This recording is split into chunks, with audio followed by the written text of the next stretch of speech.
Chapter 1329. In the first year of Xiangfu, the situation of the Guangling Road made people's hearts ache while silently criticizing them. Yang Shenxing's troops had been caught in a jar and Yan Zhenchuan's 30,000 elite cavalry had been completely annihilated. Although the ending was bad, they had still fought the West Chu rebels. Compared to this, the hesitation of the Jingnan king's troops made the entire court feel that it was absurd.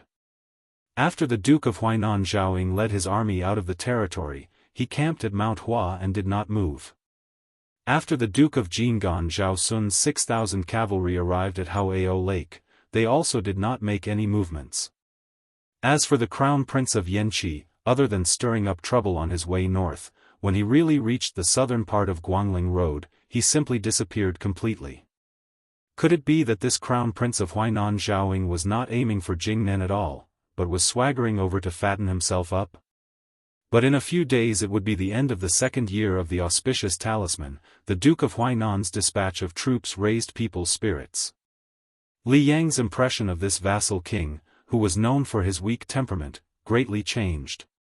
In one fell swoop he defeated the east of Huashan, the yellow goat, the small fish, and the hatred, these three obstacles. Song Wuyang, the general of Huangyang Pass, had joined the rebellion. He raised the Jiang flag in the pass.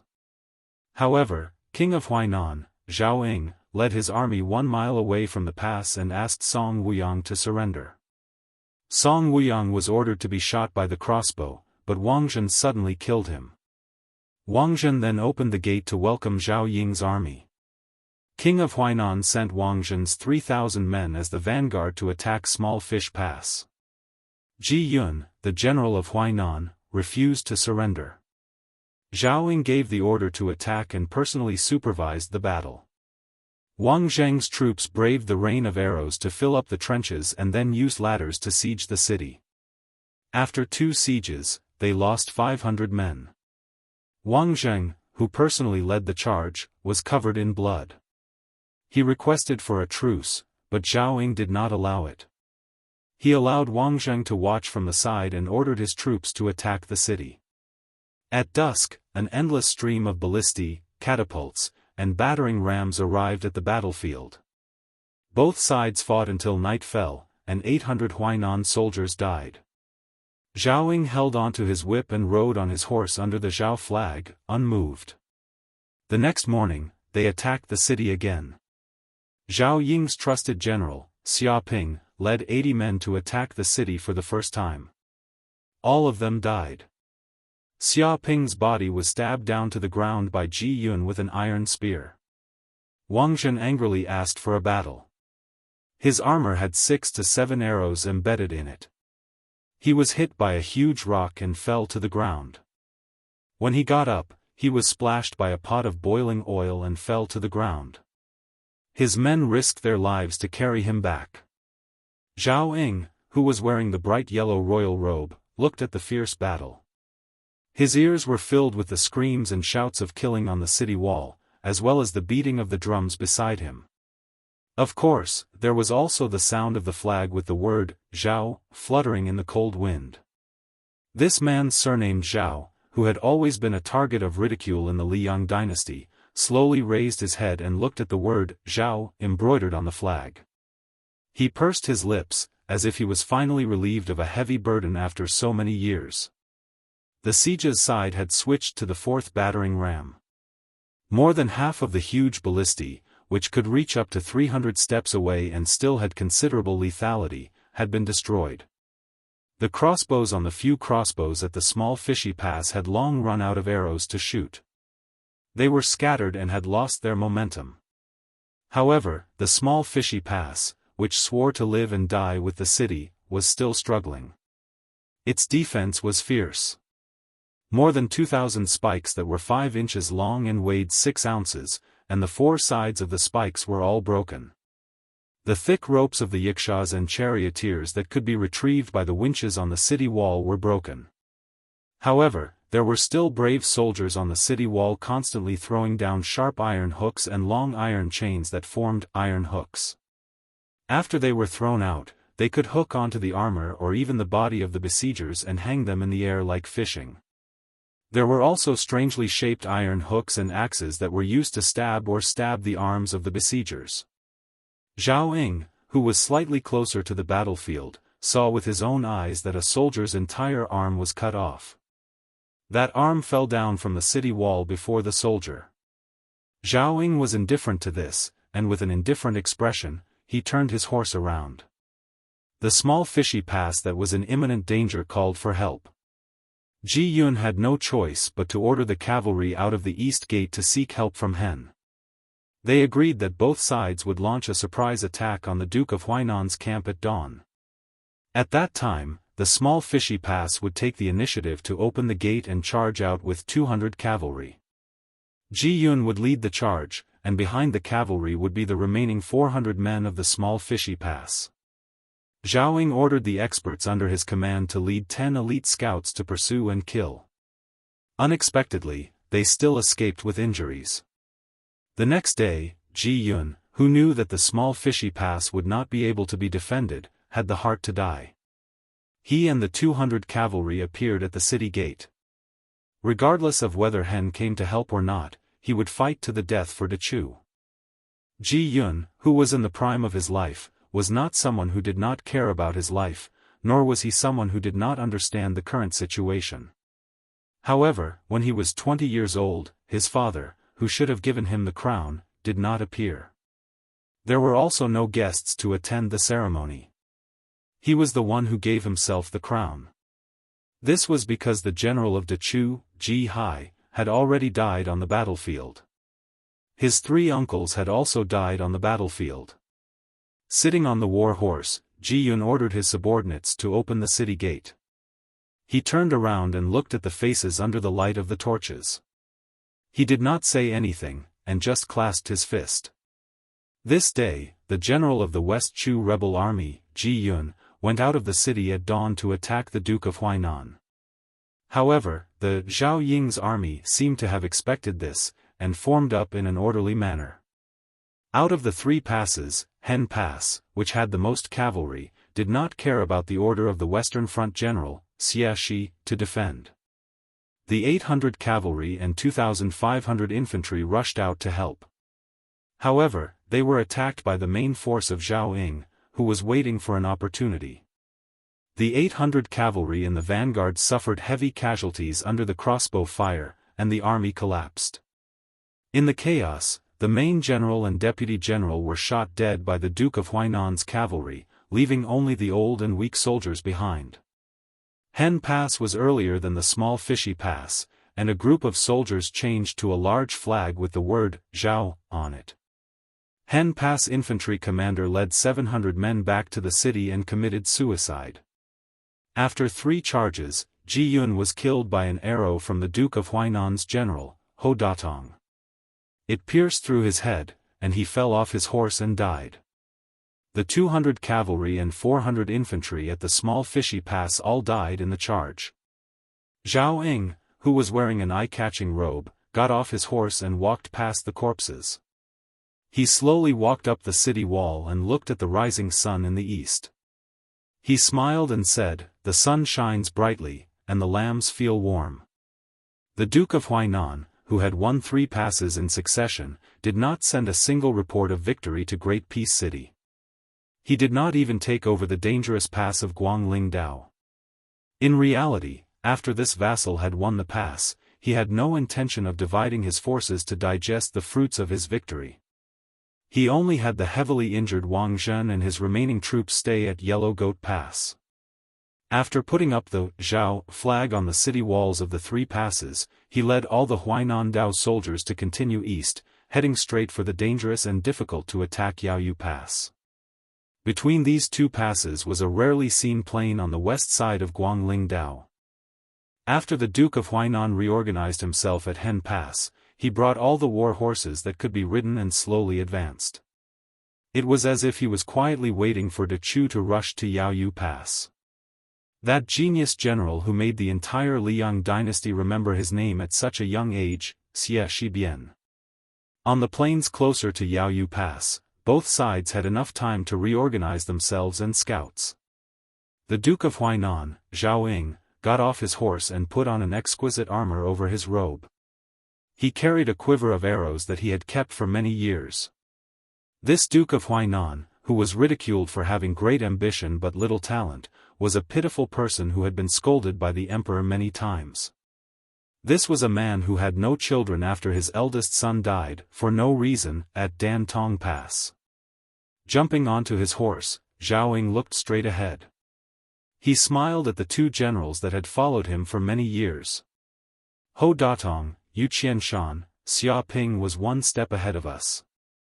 Like the few of us agreed when we were young, we will die on the battlefield. Now it is our turn. After so many years, I've caused you to live such a pitiful life. Ho Datong laughed and said, it is indeed a pitiful life, but it is a quick death. Later, I will kill a few more West Chu bastards. I guarantee that old Xia will die from anger. I forgot that this guy is already dead. Yu Qianshan looked more like an elegant strategist waving a feather fan than the boorish Ho Datong. However, he still wore armor and carried a sword. He smiled and said, you guys are really straightforward. It has been hard on a scholar like me.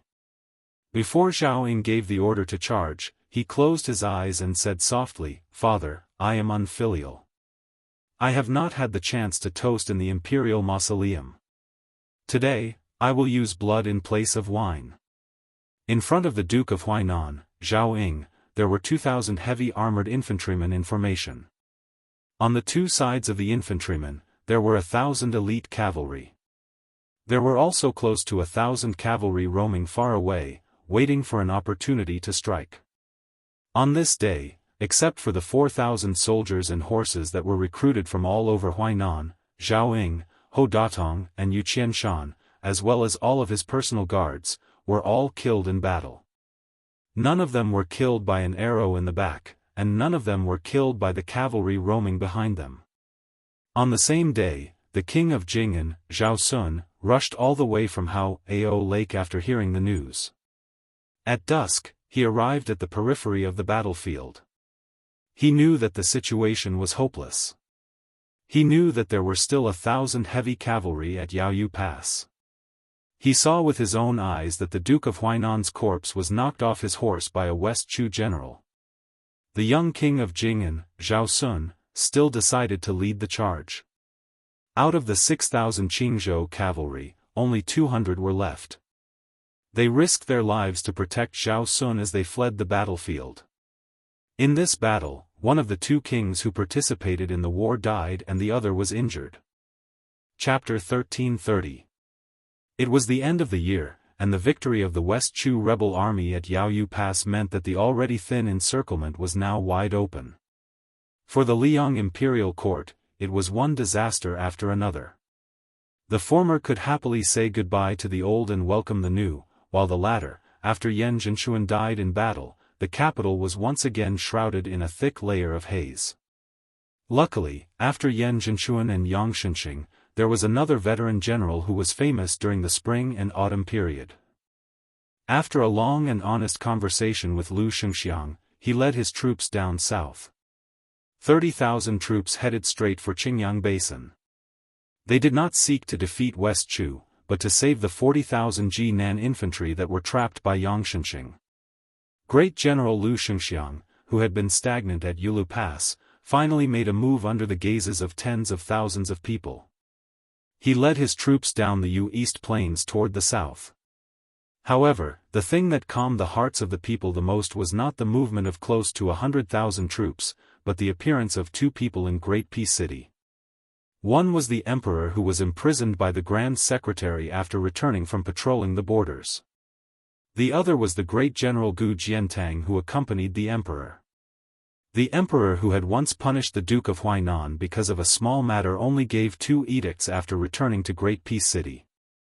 The first one was for Zhang Jiulu to die miserably without a posthumous title. The second one was for King Zhaoying to die with great honor, with a posthumous title and the words, "If I lose my right-hand man." The end of the year was not easy, but they had to get through it. In Great Peace City, firecrackers celebrated the new year. However, compared to the past, it lacked the festive atmosphere. Just like this, the Liang imperial court welcomed the auspicious second year. It was the first morning court session of the new year. Emperor Zhao Dun sat on the dragon throne. This was the umpteenth time this monarch had sat in the north facing the south since he ascended the throne. Through the wide palace doors, he looked straight at the imperial path that he could see with one glance. The emperor naturally had to listen to the world from the south and rule from the light. Perhaps because he sensed the emperor's absent-mindedness, eunuch Song Tonglu of the ceremony directorate did not call out, "If there is something to report, court is dismissed." The civil and military officials in the imperial court and the officials outside the hall all lowered their heads respectfully, retracted their gazes, and waited quietly with bated breath. The old officials who had suffered greatly from the morning court session all began to doze off without leaving a trace. The emperor slowly pulled back his gaze from the seemingly endless imperial road to the southern border to the palace gates.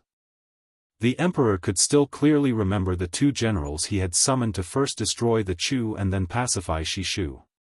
The older one was a cripple. His steps were neither fast nor slow. It was not slow because he was limping. Instead, it was a kind of sloppiness as he walked on a path that an official should take seriously, but he did not take it seriously. This person wore the Su family's knife that shocked the world. As he walked closer step by step, it made the emperor, as the emperor, feel a sense of humiliation and suffocation. The young man behind the cripple had a dignified appearance and was dressed in white. He was really young, making people feel close to him. This was especially true for the new emperor who sat on the throne. He wished he could lower himself and hold his arm and chat with him. In his heart, the new emperor thought that if the previous emperor could have the cripple fight for him in the south and north, then he should also have an even better white-clothed war saint. He could also be like the previous emperor, boldly giving a young general the greatest authority and the greatest number of troops to lead his horse and send him off. He could let him freely go beyond the Great Wall and work together with his officials to establish an unprecedented military service. However, the young man in white had refused. The emperor was disappointed, but he was not angry. Later, the emperor looked at the young scholars who would shine brightly in the future. In the morning light, they walked step by step into his line of sight with unconcealable restraint and excitement. Yin Mao Chun, Zhao Yuling, Bai Guo, Wang Xiongui, Zheng Zhenxian, Qian Yujian, a dazzling lineup. Together, they created the eternal Hui Spring of the Liang dynasty. And they are destined to go down in history with me for all eternity. In the last court meeting of the eternal Hui dynasty, the two unruly and unruly vassal kings, Su Shao and Zhao Bing, were not in the court. However, there were meritorious generals like Gu Jiantang, Yang Shenxing, and Yan Zhenchuan, as well as young and strong generals like Lu Sheng and Lu Baijia, who had enough years to accumulate military service. There were civil officials like Zhang Jiulu, Huan Wen, and Yao Baifeng, who were gradually getting old. There were famous scholars like Yin Mao Chun, who were in the prime of their lives. There were also those top 3 scholars who seemed to be inexhaustible. The previous emperor had deeply regretted that when he first aspired to rule the world, there were too few people to make ends meet. However, he, Zhao Dun, was different. He truly felt the heroic spirit of sitting on the throne. The emperor retracted his gaze and looked at the door of the hall. That threshold was a very important dragon gate that all the officials in the world wanted to cross. He had seen with his own eyes the old civil officials and generals with embroidered white herons or bears kneeling in the square outside the hall year after year. They looked eagerly at the golden imperial hall that the common people spoke of. They knelt until they were lying in their coffins, but they were still unable to enter. He had also seen many people who wanted to laugh but forced themselves to hold back. Some people fainted from hunger and the sun and were carried away by eunuchs. Some people couldn't hold back their urge to pee and were found to be reprimanded and given demerits. There were even colleagues who had shed all pretense of cordiality one day and secretly elbowed each other the next day. There were also people who quietly yawned and were discovered by the emperor's sharp eyes. He jokingly called them into the hall to be lectured. He remembered that the guy didn't wait for him to speak. He was so scared that he fell to the ground with a thump. He was a man of 7 feet. He kept kowtowing and crying. He asked him warmly and found out that he had been on duty at the Ministry of Revenue the night before and hadn't slept at all. He allowed him to take a day off. He even smiled and asked the head official of the Ministry of Revenue in the hall if he could approve. At that time, Wang Xiongui and Bai Guo weren't sitting in the position of Minister of Revenue. The old minister, who had always been known for his strictness, joked along, "Once your majesty says so, this official has to approve even if I don't want to." 6 years later, that official of the Ministry of Revenue went to Huainan province and was promoted to a county governor. The old minister had long retired and returned to his hometown. The emperor retracted his gaze again and looked inside the hall. Chapter 1331. West Chu's Grand Preceptor Sun Shiji's chair was gone. This old man should be standing in front of the little girl in the West Chu palace. The emperor didn't hate this old man. In several conversations, the emperor admired the old man's profound knowledge. He even privately said that only the soil and water of West Chu could give the old man such a unique aura. Of course, it was only temporary. The old man also nodded in agreement. Even if this old man went to West Chu, the emperor felt that even if the imperial army pacified Guangling Road in the future, as long as the old man was willing to live, the Liang dynasty should have the magnanimity to let him enjoy his old age. The emperor finally looked at the young man standing with his back to him. He was wearing a yellow robe. It was his son, the crown prince Zhao Zhuan. The emperor wasn't dissatisfied with this son who had been regent for some time. Just looking at him, he couldn't help but feel guilty for his eldest son, Zhao Wu. Therefore, he planned to marry the peerless Chenyu to Zhao Wu at the border. Leaping over the crown prince's head, the emperor saw a dazzling empty seat. Nearby was the provincial governor, Huan Wen, who had been standing there for some years. There was also the new head of the secretariat, Qi Yanglong. On the other side was the great pillar of the country, Gu Jiantang, who had returned from the two Liao provinces. Only one person was missing. The emperor subconsciously gripped the armrests of the dragon throne. He went to the imperial prison, but he stood far away from it. He stood from late night to early morning, but he didn't go near to meet that person. He was afraid that the purple-bearded and blue-eyed man would be battered and exhausted in prison. He was afraid that he would see the Grand Preceptor's soulless appearance. But what he was truly afraid of was that this scholar, Zhang Jiulu, wouldn't be the least bit dispirited. He would only laugh and scold him, Zhao Dun, as a fatuous ruler. The emperor's lips trembled slightly as he quietly let go. Almost at the same time, Song Tonglu said loudly, "If there's anything, please submit a memorial. If there's nothing, the court is dismissed." In the bone-chilling night, a husband and wife walked hand in hand in the silent palace. They walked to the front of a majestic hall, and the man in high spirits turned around to help his wife tighten the knot in front of her chest. Then, he raised his head to look at the top of the hall. He pointed his finger and said softly with a smile, "Treat each other with sincerity, and share the autumn moon together. Congenial spirits, brothers sitting together in the spring breeze. This is the friendship between the late emperor and Su Shao and Yang Taisui." The man leaned to the side and gently held his wife's hands. He lowered his head and helped her breathe a mouthful of hot air.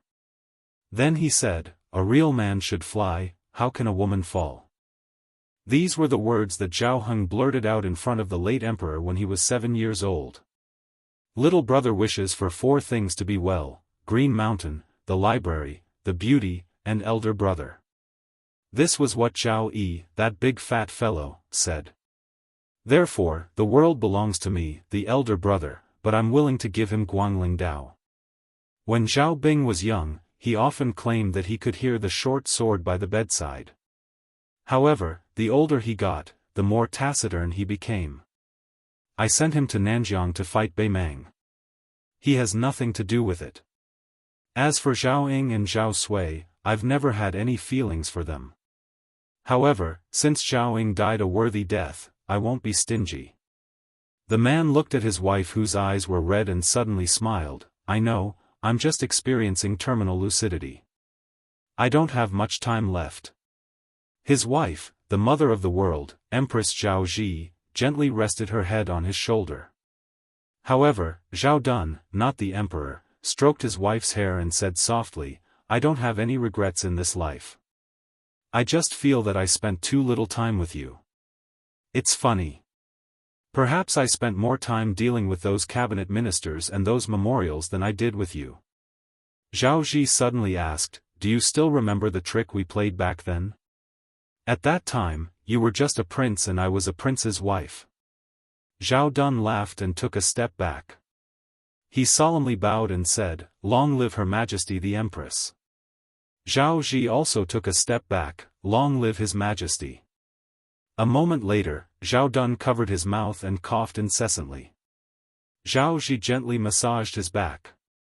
After Zhao Dun recovered, he held her hand tightly, let's go. Zhao Ji made a sound of acknowledgement. She said, Your Majesty, do you know? I'm very happy to be able to marry you. I'm even happier to be able to grow old with you. I know you've always felt that you're not good looking enough, but in fact, you can't be any better looking. Look, you already have white hair, but I still can't get tired of looking at you. It's exactly the same as when I first saw you. I liked you so much that I won't dislike you for the rest of my life. So you also know how to say these words of love. Huh, of course I know how to say words of love. But in the past, I always thought that the best words of love in the world were to walk with you to this day and let you know that I like you more than love at first sight.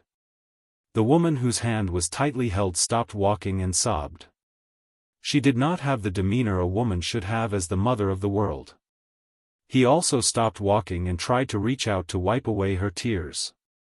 But in the end, he leaned towards her. She hugged him. Even though there were still traces of tears, her gaze was unusually determined. She lowered her voice and said, It's good that you're gone. You can finally rest in peace. I will help you look after this great country, help you look after Zhuan, sitting on the dragon throne. Just 2 years after entering Xiangfu, a great nightmare came.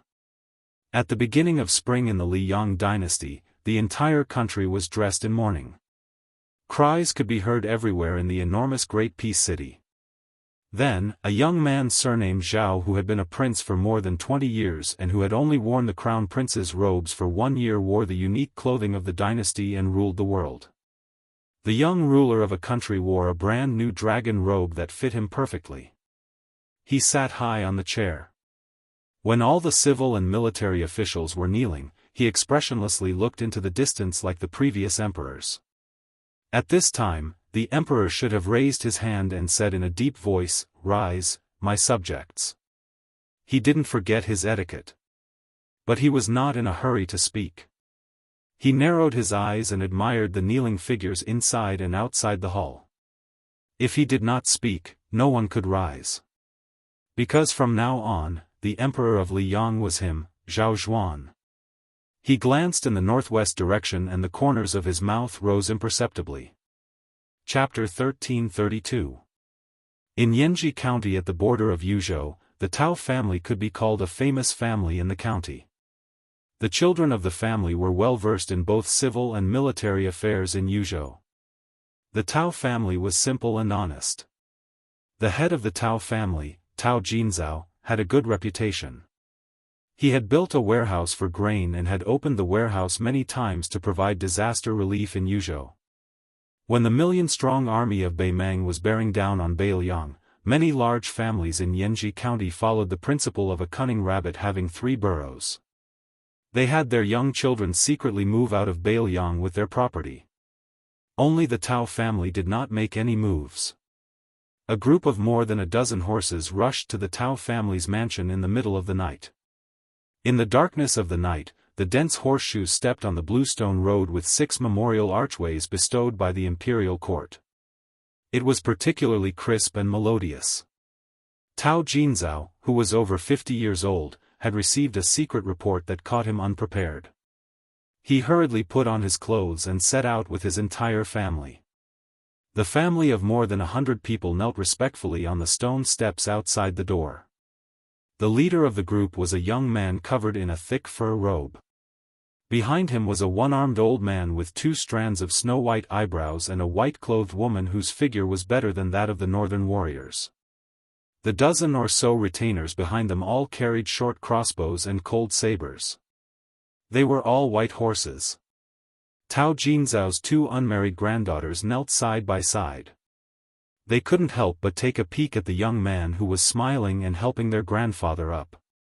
He was extremely handsome with a good appearance and an even better temperament. They guessed that he might be a son of a Central Plains aristocratic family who had risen to power while the scholars were in decline. In the past, they had always heard that the scholars from Jiangnan were handsome and elegant. Every movement of theirs carried the fragrance of books. They were like heaven and earth compared to the local men of Beiliang. Of course, they guessed wrong. It was true that scholars from other parts of Beiliang took every opportunity to occupy seats, but other than Yu Wandao and a handful of others, no one had the qualifications to make the head of the Tao family mobilize so many people. The one who made them fall in love with him at first sight was the king of Beiliang, who had led 10 white horses to Yanji County in disguise. Su Fengnian and Tao Jinzhao quickly walked through the main door. They saw a young child in the arms of a woman. The child looked delicate and pretty, so Tao Jinzhao took a jade pendant from her waist and gave it to the child with a warm smile as a greeting gift. Then, Su Fengnian had the old, young, and women of the Tao family dispersed to rest, leaving behind only Tao Jinzhao and Tao Wenhai. Without any polite greetings, Su Fengnian lowered his voice and asked straightforwardly, "Have you settled down the last group of spies from Lingzhou?" Tao Jinzhao, whose emotions were surging, calmed down a bit, and then reported, "This group of 26 individuals have already been placed in various places. The 3 groups of people have a total of 81 individuals. Together with the 4 second-level masters and 15 third-level experts that were secretly dispatched from the King Manor to Yanji County, they can coordinate with each other in secret. Everything has been prepared, and we are only waiting for the Northern Mang loyalists who have infiltrated our borders to walk right into our trap. Now that all the passes at the border have been closed, and there are elite crossbowmen and local scouts of Yuzhou roaming around. Even if there are some who slip through the net and cross the line of defense, it will be very difficult for them to enter the hinterland of Yuzhou and assassinate officials." Su Fengnian nodded. Tantai Pingjing, Sui Xiegu, and Bai Ma Yizong naturally wouldn't participate in the secret conversation. Only Su Fengnian and the Tao family's father and son were left in an elegant room. Lush green bamboos could be seen outside the window. At the end of last year, there was heavy snow everywhere in Liang, and Beiliang was even more so. This year's late spring wasn't as cold as before, but Su Fengnian didn't take off his fur coat after sitting down. Tao Jinzhao and Tao Wenhai were also given a seat. However, it was clear that they were very reserved in front of this famous young vassal king, even in their own territory. Instead, they were like shabby guests. The elderly head of the Tao family was in awe, and Tao Wenhai, who was a county magistrate in Yanji County, was in awe over fear. Soon, a graceful woman came in with hot ginger tea. After putting it down, she went to the corner of the room and sat down. She bent down and skillfully opened a drawer and box, placing a dozen kinds of precious spices on a small table made of red sandalwood in front of her. The sandalwood table was previously furnished with a typical master and servant, a bottle, a furnace, and a box. The furnace was the master, and the box was the servant. Su Fengnian held the ginger tea with both hands and took a sip. Immediately, the cold was driven away a bit, and the warmth seeped into his heart and spleen. In this rare moment of leisure, he subconsciously looked at the woman who gave off a quiet and peaceful feeling. She was probably the kind of woman who was said to be delicate and beautiful. Her clothes were appropriate, but her breasts, waist, and buttocks, as well as her kneeling legs, all kinds of rounded curves didn't disappear because of the winter clothes. Of course, Su Fengnian didn't have any romantic feelings, and he didn't have any thoughts of doing anything with her. However, such an outstanding woman was pleasing to the eye. Su Fengnian was an expert in the art of appreciation.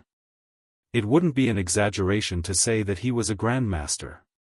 Otherwise, Great Peace City would not have been so obsessed with the calligraphy and paintings that Bailiang and His Royal Highness had used seals to call fakes in the early years. Su Fengnian looked over and knew that the brass incense burner came from the famous Nanzhu Huangju. The incense burner was very ancient and had diluted its toughness. After many years of maintenance, it gave off a bright red color like a famous sword that shone with light. If there were no accidents, the ashes in the incense burner would be the remains of agarwood that had been burned for many years. 10 years of burning incense and half a burner of ashes. Su Fengnian's mind wandered absent-mindedly. His gaze stopped near the young woman. Tao Jinzhao smiled knowingly.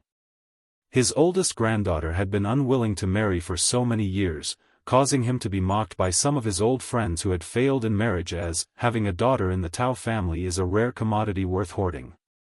Different from his father, who was quick-witted, Tao Wenhai had been secretly observing this king of Bailiang who had turned over a new leaf.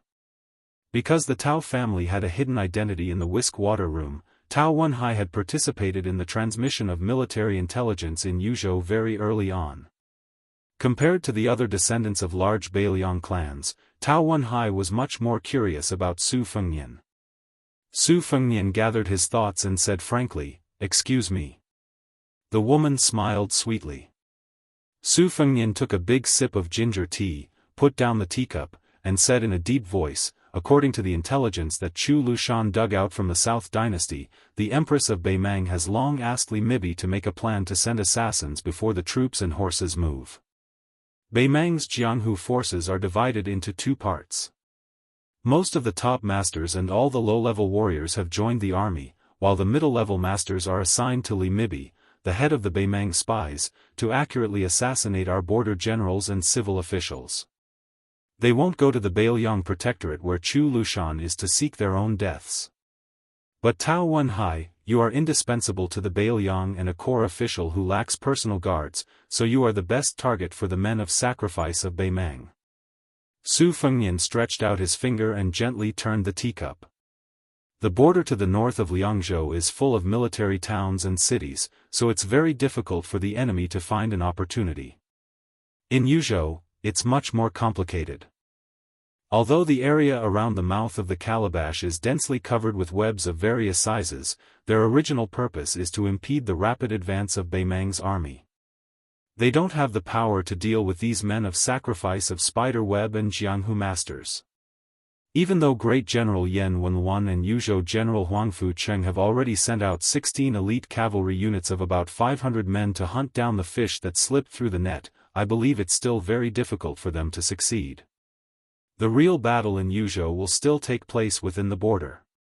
Therefore, the Peregrine Falcon Eagle Guard in Wutong'an and Whisk Room will mainly focus on the border counties like Yanji County. However, even though the Peregrine Falcon Eagle Guard has already sent out all their forces, when the time comes, they are bound to be flustered. Tao Wenhai gently glanced at his father, Tao Jinzhao, who nodded. Only then did Tao Wenhai say, "Your Highness, what this lowly official is most worried about right now is that after Beimang enters the border, Beimang will scatter their troops. Each troop will be led by one or several top masters. Even if we have the Peregrine Falcon Eagle Guard secretly protecting us and sending out a message at the cost of his life before he died, our men of sacrifice in the vicinity will immediately rush to the battlefield to encircle and annihilate them. I'm afraid that the enemy has concealed their strength in the previous attack and has no intention of retreating after succeeding in one strike. At that time, we may instead suffer a second round of heavy casualties. By the time we come to our senses, we will have no choice but to gather several main forces to intercept them. Perhaps the enemy's other top forces will begin to quietly make their move again. At this point, Tao Wenhai seemed to want to say something but hesitated. Su Fengnian smiled and said, "There's no harm in speaking frankly." Tao Wenhai went straight to the point and said, "After all, our Beiliang is only a sparsely populated place. We don't have the upper hand in this kind of battle of attrition of masters. Beimang's Daoist sect, chess and sword music school, Princess's Grave, and Mount Tibbing have all sent their elites to join the battle. Many famous Beimang Devil Path heroes are also working for Li Mibi. Our side is definitely at a disadvantage in terms of the number of level 2 and level 3 martial arts grandmasters. But it's precisely these kinds of people who can make the most decisive impact in the battle of assassination and counter-assassination. Our large number of light cavalry can't perform well. To put it bluntly, we may be led by the nose from the beginning to the end. We may not even be able to catch the corner of their clothes." Su Fengnian nodded and said, "In fact, there are 5 level 1 masters in Beimang with definite identities. They are the disciplinary elder of the Daoist sect, the great music school of the chess and sword music school, little idea of the Princess's Grave, and 2 famous devils. So this time, the whole history of Beimang's Jianghu has been dug out by His Majesty. Our Yuzhou will be the first touchstone for that old woman to reorganize the Jianghu." Tao Wenhai and Tao Jinzhao looked at each other and saw the deep worry in each other's eyes. Su Fengnian smiled and said, "Of course, the good news is that other than little idea of half-face makeup, the rest are only in the Vajra realm and the Finger Mysterious realm. Moreover, most of the level 2 grandmasters are from the chess and sword music school. Their realms are not low, but when it comes to a life-and-death battle, they may not be comparable to Beiliang's level 3 martial artists." Chapter 1333. Tao Wenhai smiled wryly. Since the enemy was so strong and difficult to defeat, this didn't seem like good news to be happy about. In the corner, the woman sitting with her knees bent slowly stirred the incense ashes evenly and cut the agarwood into small pieces. The charcoal and the agarwood were filled with a graceful beauty. Because tonight's conversation would definitely not be short, her movements were neither hurried nor slow. Tao Wenhai said carefully, "Your Highness, if I may be so bold as to suggest," Su Fengnian quickly said, "you want the Wu family's cavalry and swords to come to Yuzhou to put out the fire?" Somewhat embarrassed, Tao Wenhai nodded. Su Fengnian shook his head and said, "The Wu family's swordsmen have to stay with Chu Lushan in case of any accidents. They can't move yet." Tao Jinzhao and Tao Wenhai knew that the long-browed, one-armed old man next to the king of Beiliang was a sword immortal who had become famous in Liangzhou city. Of course, they didn't think that such an expert would leave the king of Beiliang's side. Most importantly, no matter how bad their eyesight was, they could tell that the king of Beiliang was acting very strange. It was as if he had only won a Pyrrhic victory after a great battle. If they guessed right, then the sword immortal old man couldn't leave without permission. In fact, Su Fengnian hoped that Sui Xiagu could help since Tantai Pingjing was by his side. However, the old man didn't care about the situation in Yuzhou at all. He didn't care about his seniority at all. Wherever Tantai Pingjing went, he would go. The two of them added up to more than 200 years old. In Sui Xiagu's words, "How many times can I look at her now? Of course, I'll look at her as much as I can." However, Su Fengnian wouldn't just wait for death and allow Beimang's forces to strut around Yuzhou. In addition to the mobilization of Wutongan's Whispering Room and Tide Listening Pavilion's experts, he also sent Mi Fengjie, the master of the Heavy Sword Cave, to Yuzhou to cooperate with Fan Xiaochai, the granddaughter of Fan Baoshan, who used to be Northern Han's Defender General. Fan Xiaochai's Finger Xian realm wasn't something that Daozong's Xian realm could compare to. With Fan Xiaochai's current strength, she could easily defeat any second-level master of the chess and sword music school, even if it was 1 against 2. In addition, the Guanyin sect's Qi refinement warriors had already secretly rushed to Yuzhou. They wouldn't directly get involved in this muddy water, but they would do their best to keep an eye on those first-level masters who only appeared briefly during the battle. They would pass on the information to the nearby Peregrine Falcon Eagle Guard so that Yuzhou would have a target to target. This battle would definitely be a series of small-scale and bloody battles. Once the two sides met, they were destined to die or be injured. There was no way to escape unscathed. It was a competition to see which side could move faster and more stealthily. Tao Jinzhao and Tao Wenhai only guessed that the king of Beiliang was seriously injured, but Beimang's Li Mibi clearly knew about it. Thus, Suaxia Valley was a target that Beimang had to focus on. In Su Fengnian's opinion, other than the princess's grave, Suaxia Valley, who might be a backup plan for an imaginary enemy, there should be another top-notch master hiding even deeper. Of course, the top-notch in Su Fengnian's eyes would not be on the same line as literati like Tao Jinzhao and Tao Wenhai. Su Fengnian asked, "Is there a detailed map of Yozhou's situation here?" Tao Wenhai hurriedly got up and went to the study to fetch the maps. After that, he came back with a large pile of maps, including the map of the territory of Yuzhou province and the maps of prefectures and counties. He spread out the largest map of the entire Yuzhou province on the desk and put the smaller maps separately. Not everyone dared to hide these things among the people. Once the government found out, they would definitely be thrown into jail. Su Fengnian stood up, followed by Tao Jinzhao and Tao Wenhai. Su Fengnian inquired about the distribution of the men of sacrifice in each county of Yuzhou in detail, hoping to fill in the gaps. Naturally, the three of them would occasionally talk about the topography of each county. Tao Wenhai was surprised to find that the king of Vassal knew the geography of Yanji County like the back of his hand, which many locals of Yanji County did not know. He could also casually mention the garrison troops and commanding officers in each county. He even knew the background and character of the generals who were no higher than level 6 or level 7. Tao Wenhai could not help but suspect that he, a small county magistrate, could not escape from the king's eyes. For a moment, he was worried that he would leave a bad impression on the young king. The three of them chatted for 4 hours. The young woman sat in the corner with her legs bent, except for pouring incense, tea, and candles. Chapter 1334. Her name was Tao Tanxiang. She wasn't trying to please the king of Beiliang. In fact, she had been paying attention to Su Fengnian for a long time. At that time, he was still the infamous good-for-nothing His Royal Highness. Tao Tanxiang's father, Tao Xianlong, had spent a lot of money to buy a famous painting from Beiliang Palace. It was Ladies of the Dragon Palace, from the Western Shu Kingdom of the previous dynasty. When she saw the two huge fakes, she was stunned. How could there be such a bastard in the world who would waste natural resources so recklessly?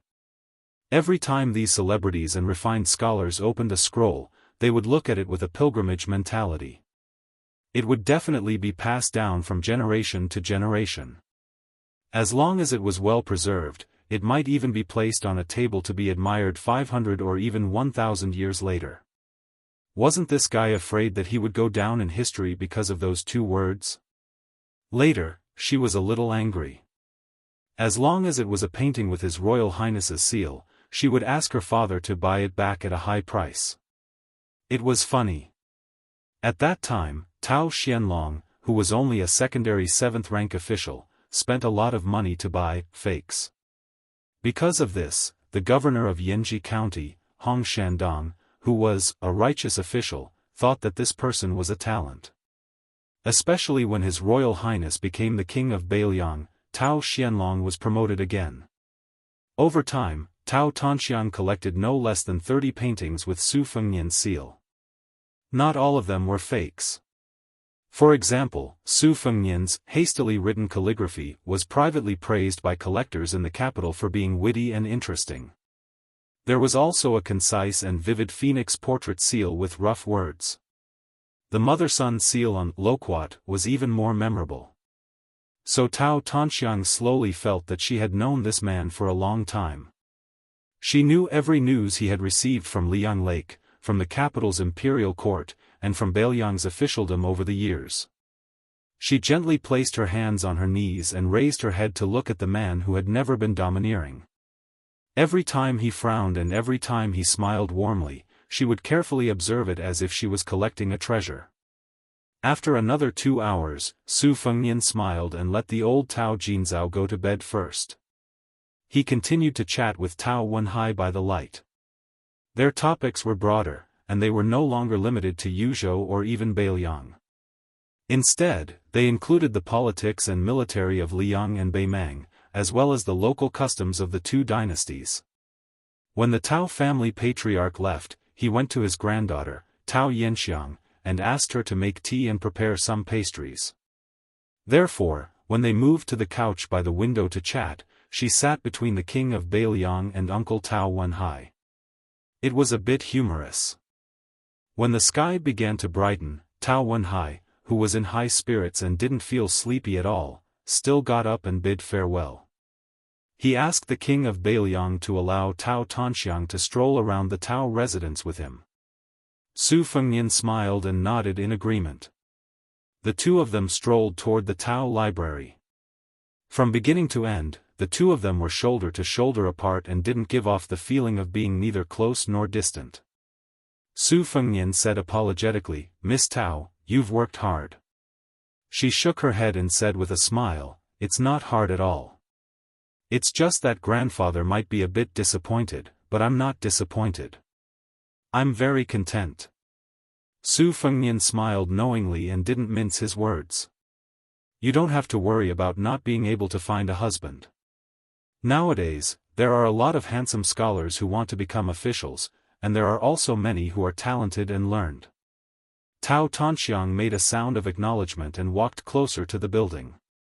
She said, "People of the world value editions and complete order when it comes to collecting books. For example, there is a saying that 1 page is worth 100 taels of silver and a set is worth 1,000 taels of gold. However, our library doesn't care about this. Grandfather feels that nothing is as important as the words of the sages in the books. Rather than spending 1,000 taels of silver to buy a set, it's better to buy 100 sets of normal books. Therefore, the number of books in this library is no less than those in the Central Plains. Furthermore, if scholars come to borrow books to read, they will be able to do so without obstruction." Su Fengnian nodded and said, "I've heard that your Tao family is also fully responsible for the food and lodging of the scholars who come to study. That's very rare.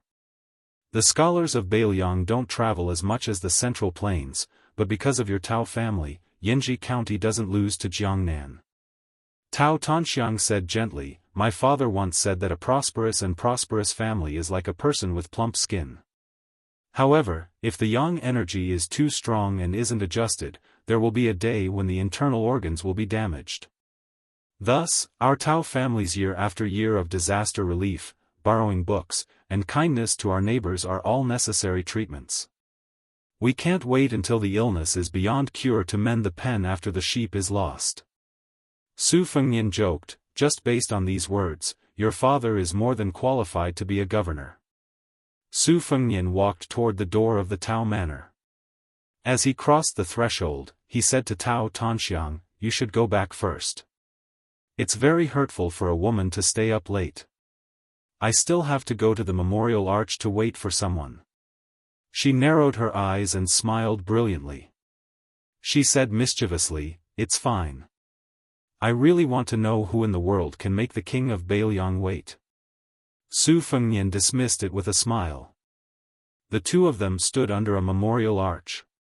After waiting for a long time, a carriage and a group of more than 100 white horses finally appeared at the end of their vision. Tao Tanxiang turned her head and happened to see him smile. She saw him quickly walk over to greet them. She did not follow. She stood where she was and watched his figure gradually disappear into the distance. The carriage and the group of riders neatly stopped. Tao Tanxiang saw a young woman whose face could not be seen clearly walk down from the carriage. Su Fengnian looked at the woman who had come all the way from the prince's mansion in Liang province. He asked gently, "Are you cold?" She shook her head. One of the riders who had come with the white horse righteous attendant did not dismount from his horse. He only exchanged glances with Su Fengnian and nodded. Then, he turned his horse around and rode away. This rider did not carry a saber or a crossbow. He only carried a heavy iron spear. But with this rider and spear, the entire Yuzhou would not fall into chaos. Su Fengnian asked for a war horse from the white horse righteous attendant. He first carried her onto the horse. Then, he mounted the horse himself. The two of them rode together. Su Fengnian said apologetically, "I promised you before that I would see the scenery of Beiliang." She leaned into his warm embrace and did not say anything. Su Fengnian squeezed the horse's belly and galloped along the path the white horse righteous attendant had taken. Other than the two of them and the horse, there was no one else around. Her face glowing, she raised her hands to her mouth and said with a childish smile, "Su Fengnian takes Lu Qingyan and the white horse righteous attendant to Beiliang." The white horse righteous attendant to Beiliang. A thousandly swift wind. Chapter 1335. When Beimang's army was pressing on the border on 3 fronts, the Liang imperial court had not learned of this matter. Beiliang would not pass this military intelligence to the capital. Even if the capital heard of this, they would probably only breathe a sigh of relief. Barbarians killing barbarians, dogs biting dogs, it had nothing to do with them. It would be best if both sides were heavily injured. It would be a great thing to drive away bad luck for the Liang imperial court. On the straight official road outside the south gate of the capital, there were 4 people who didn't have passports. A couple with a child. The child was riding on the neck of the man with the sword. It was clear that they were a family of 3. Then there was an extra white-clothed person beside them. This white-clothed person gave people a vague feeling. In terms of appearance, he was not outstanding. He did not have the beauty of a woman, nor was he as handsome as a man. The people nearby did not dare to look at this person. They only glanced at him. But when they thought about it, he should have left some impression. But they did not have the courage to look again. As for the inconspicuous family of 3, they were naturally ignored.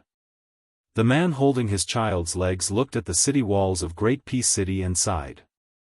In the world, this is probably the only city that can make things difficult for me.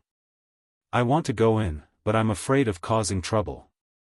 The 3 of us do not have proper identities in Liang, and we can't really force our way in.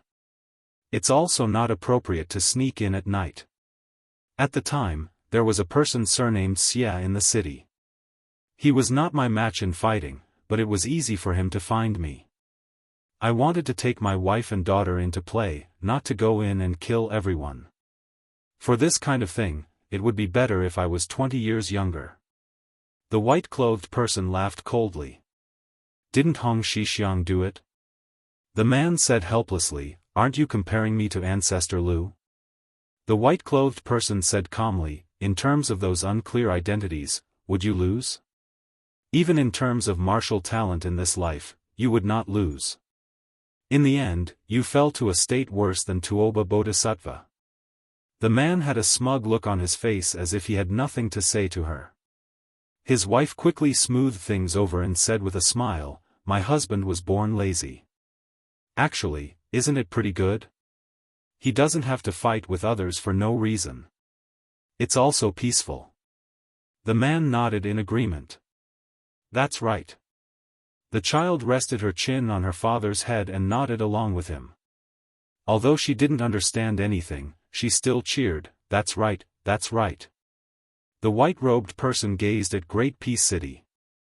Over the past 800 years, from the Great Qin dynasty to Liang, apart from the most majestic city in the world in front of her, she had been to almost every capital city. The child suddenly said, "Father, didn't Mother say before that there was a guy who liked to wear green clothes who often went to the city? Why do you have a headache?" "Father, it doesn't matter if you can't defeat my future master, but you can at least fight for the 2nd or 3rd place in the world, right?" The man rubbed his chin and said seriously, "That's true." The woman pinched him hard on the waist.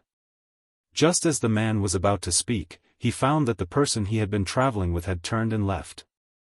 He really was as lazy as his wife had said. He couldn't be bothered to use his brain to think of the reason, but he couldn't help but complain. Aren't your identities as the great demon Luo Yang a mess? Do you have the right to criticize me? The white-robed person was Luo Yang. He was the person who had run from Beimang to Liyang and found his wife. Then, because his wife said that swordsmen were the most natural, he found a sword and pretended to be a swordsman. He had a precious daughter and met Luo Yang and Tuoba Bodhisattva at the foot of Mount Hui. If this was in Beimang, his fame would be great. Beimang had 5 large sections. The sect he belonged to was one of them, and he was the only member of the sect. The only one in the world. One person, one sect. Of course, he knew that he was very talented in martial arts, but he had never pursued anything like becoming the first in the world.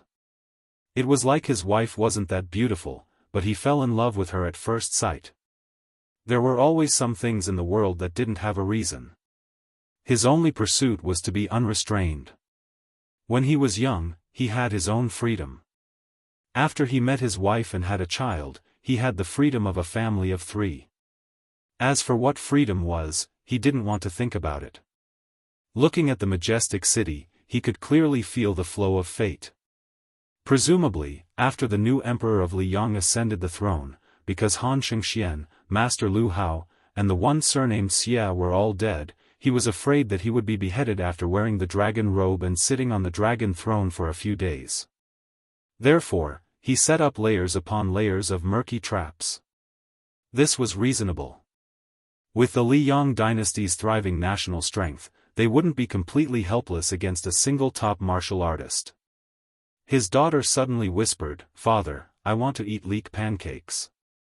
The man stilled and then turned with a grin to look at his daughter-in-law who was not as important as him. The woman stepped on his foot. "Idiot! What are you practicing martial arts for? Can't your daughter eat a pancake?"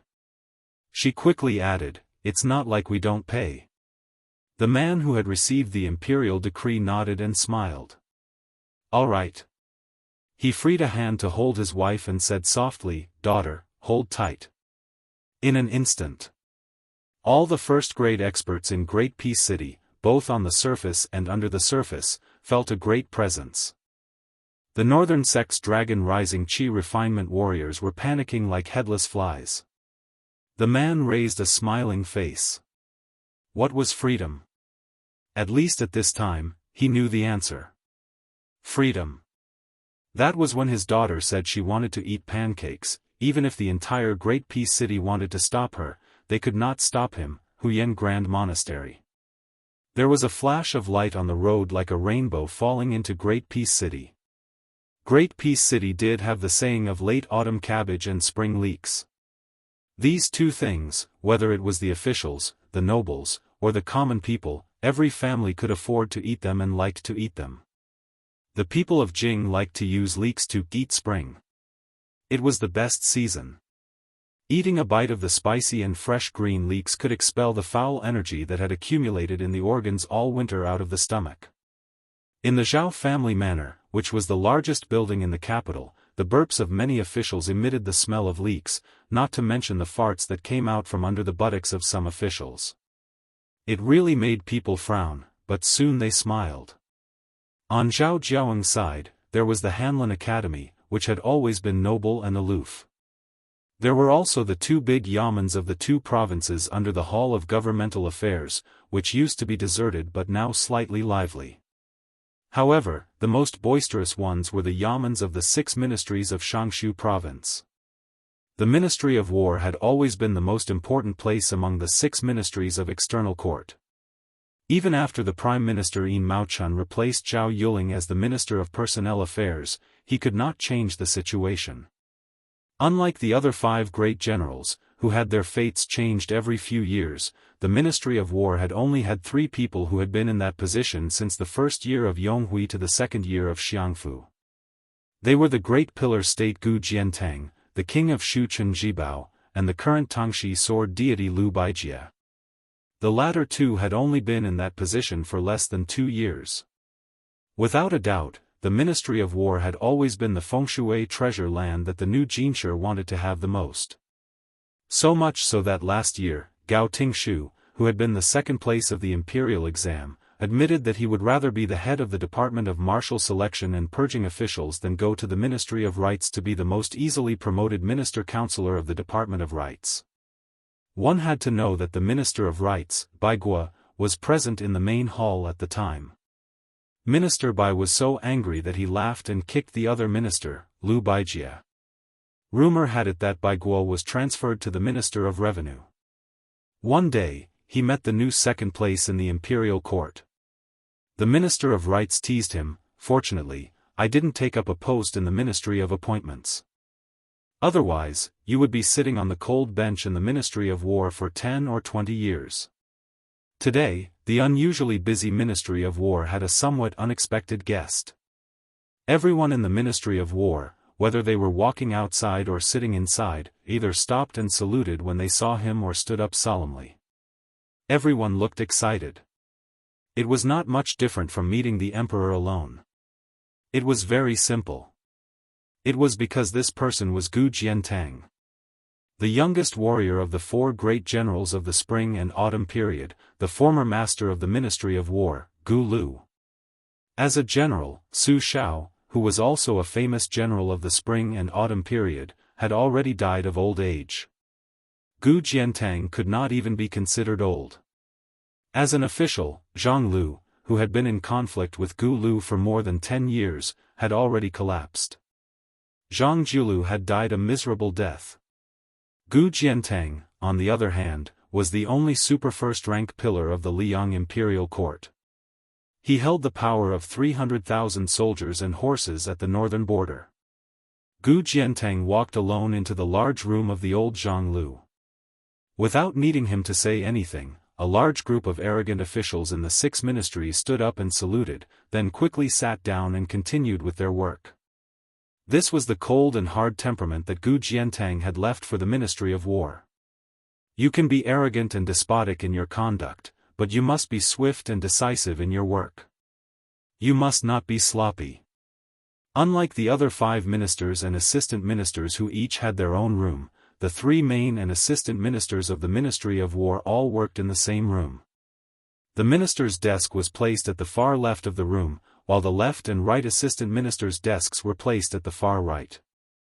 At present, of the 2 assistant ministers of the Ministry of War, the general of Piao Yi, Liu Xianxiang, was not in the capital as the general of the southern expedition. The newly appointed assistant minister, general of Dragon Xiang, Su Gong, was patrolling the border in accordance with the new etiquette of Liang. Thus, only the minister, Liu Baijie, was left in the room. After seeing Gu Jiantang, he did not deliberately put on airs. Instead, he stood up like his subordinates and stood up to greet the old minister. He even waited for the others to return to their seats before standing up. This was not only because Liu Baijie's official patch with a second-rank lion embroidered on his chest was slightly inferior to Gu Jiantang's first-rank qilin. It was also because Liu Baijie had undisguised respect for the senior of the Ministry of War, Gu Jiantang. Liu Baijie walked around the table to Gu Jiantang's side and said with a smile, "General, sit down and have a cup of tea." Chapter 1336. Gu Jiantang nodded. Liu Baijie took the lead and walked to the 2 empty tables on the far right side of the room. Soon, the second-ranked scholar who had written the Drunken 8 Immortals and had been personally threatened by Minister Bai Guo arrived with tea. He first served it to Gu Jiantang, who was far away, and then to Liu Baijie, who was close at hand.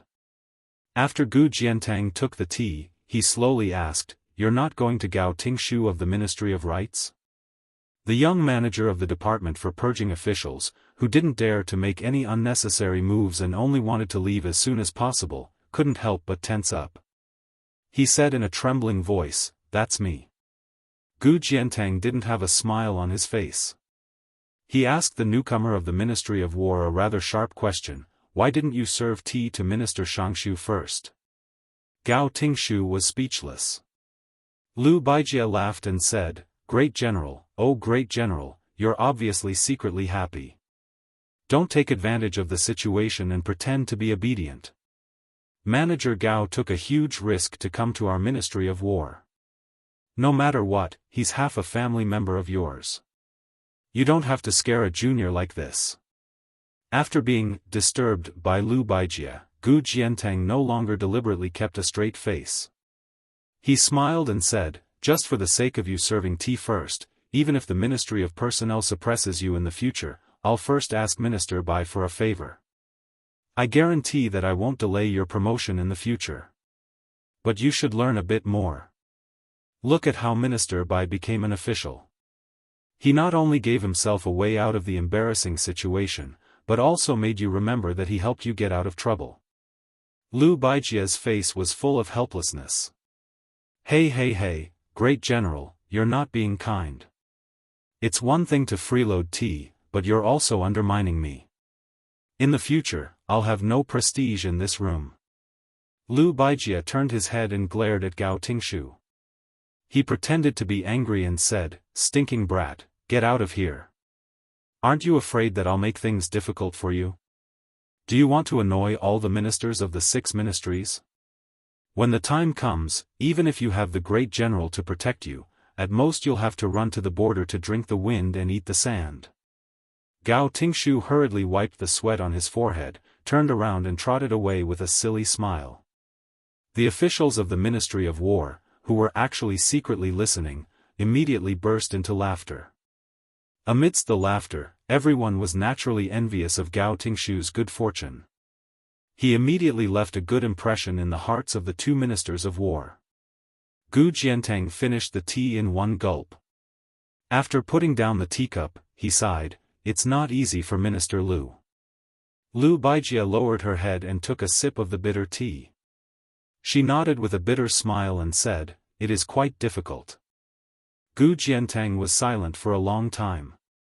After standing up, he said, I'm about to leave the capital and return to Liaoshi. I won't disturb you any longer. Lu Baijie stood up as well and said calmly, let's see the Grand General off. After the 2 of them walked out of the room, Lu Baijie hesitated for a moment before asking in a low voice, is the Grand General really leaving? Gu Jiantang grunted. Like the Minister of War beside him, he was not as relaxed as he was in the room. His expression was serious. If I had decided to stay before we reached the capital, there would still be hope. Now, even if I insisted on staying, do you think it would be possible? Lu Baijie was speechless. The Grand General Gu Jiantang's meaning was not deep. When the late emperor was alive, Gu Jiantang had accompanied him all the way back to the capital. However, he still could not persuade the late emperor to let him, a pillar of the northern region military and politics, replace Lu Xianxia to preside over the southern expedition. Now that the new emperor had ascended the throne, how could Gu Jiantang rely on his past achievements to coerce the new emperor? In fact, Gu Jiantang and Lu Baijie both agreed with a certain someone's prediction of the situation. The suppression of the rebellion in Guangling should be done quickly. The imperial court had sent Lu Xianxia, Yang Shenqing, and Yan Zhenxuan to the southern expedition, assisted by several vassal lords. In terms of military strength, it was actually enough. It could not be considered a genius, but it was certainly not a bad move. However, a very small number of people had forgotten one thing: the deployment of troops and the deployment of troops on the battlefield was much more straightforward than the officialdom where everyone could sit behind closed doors and drink slowly.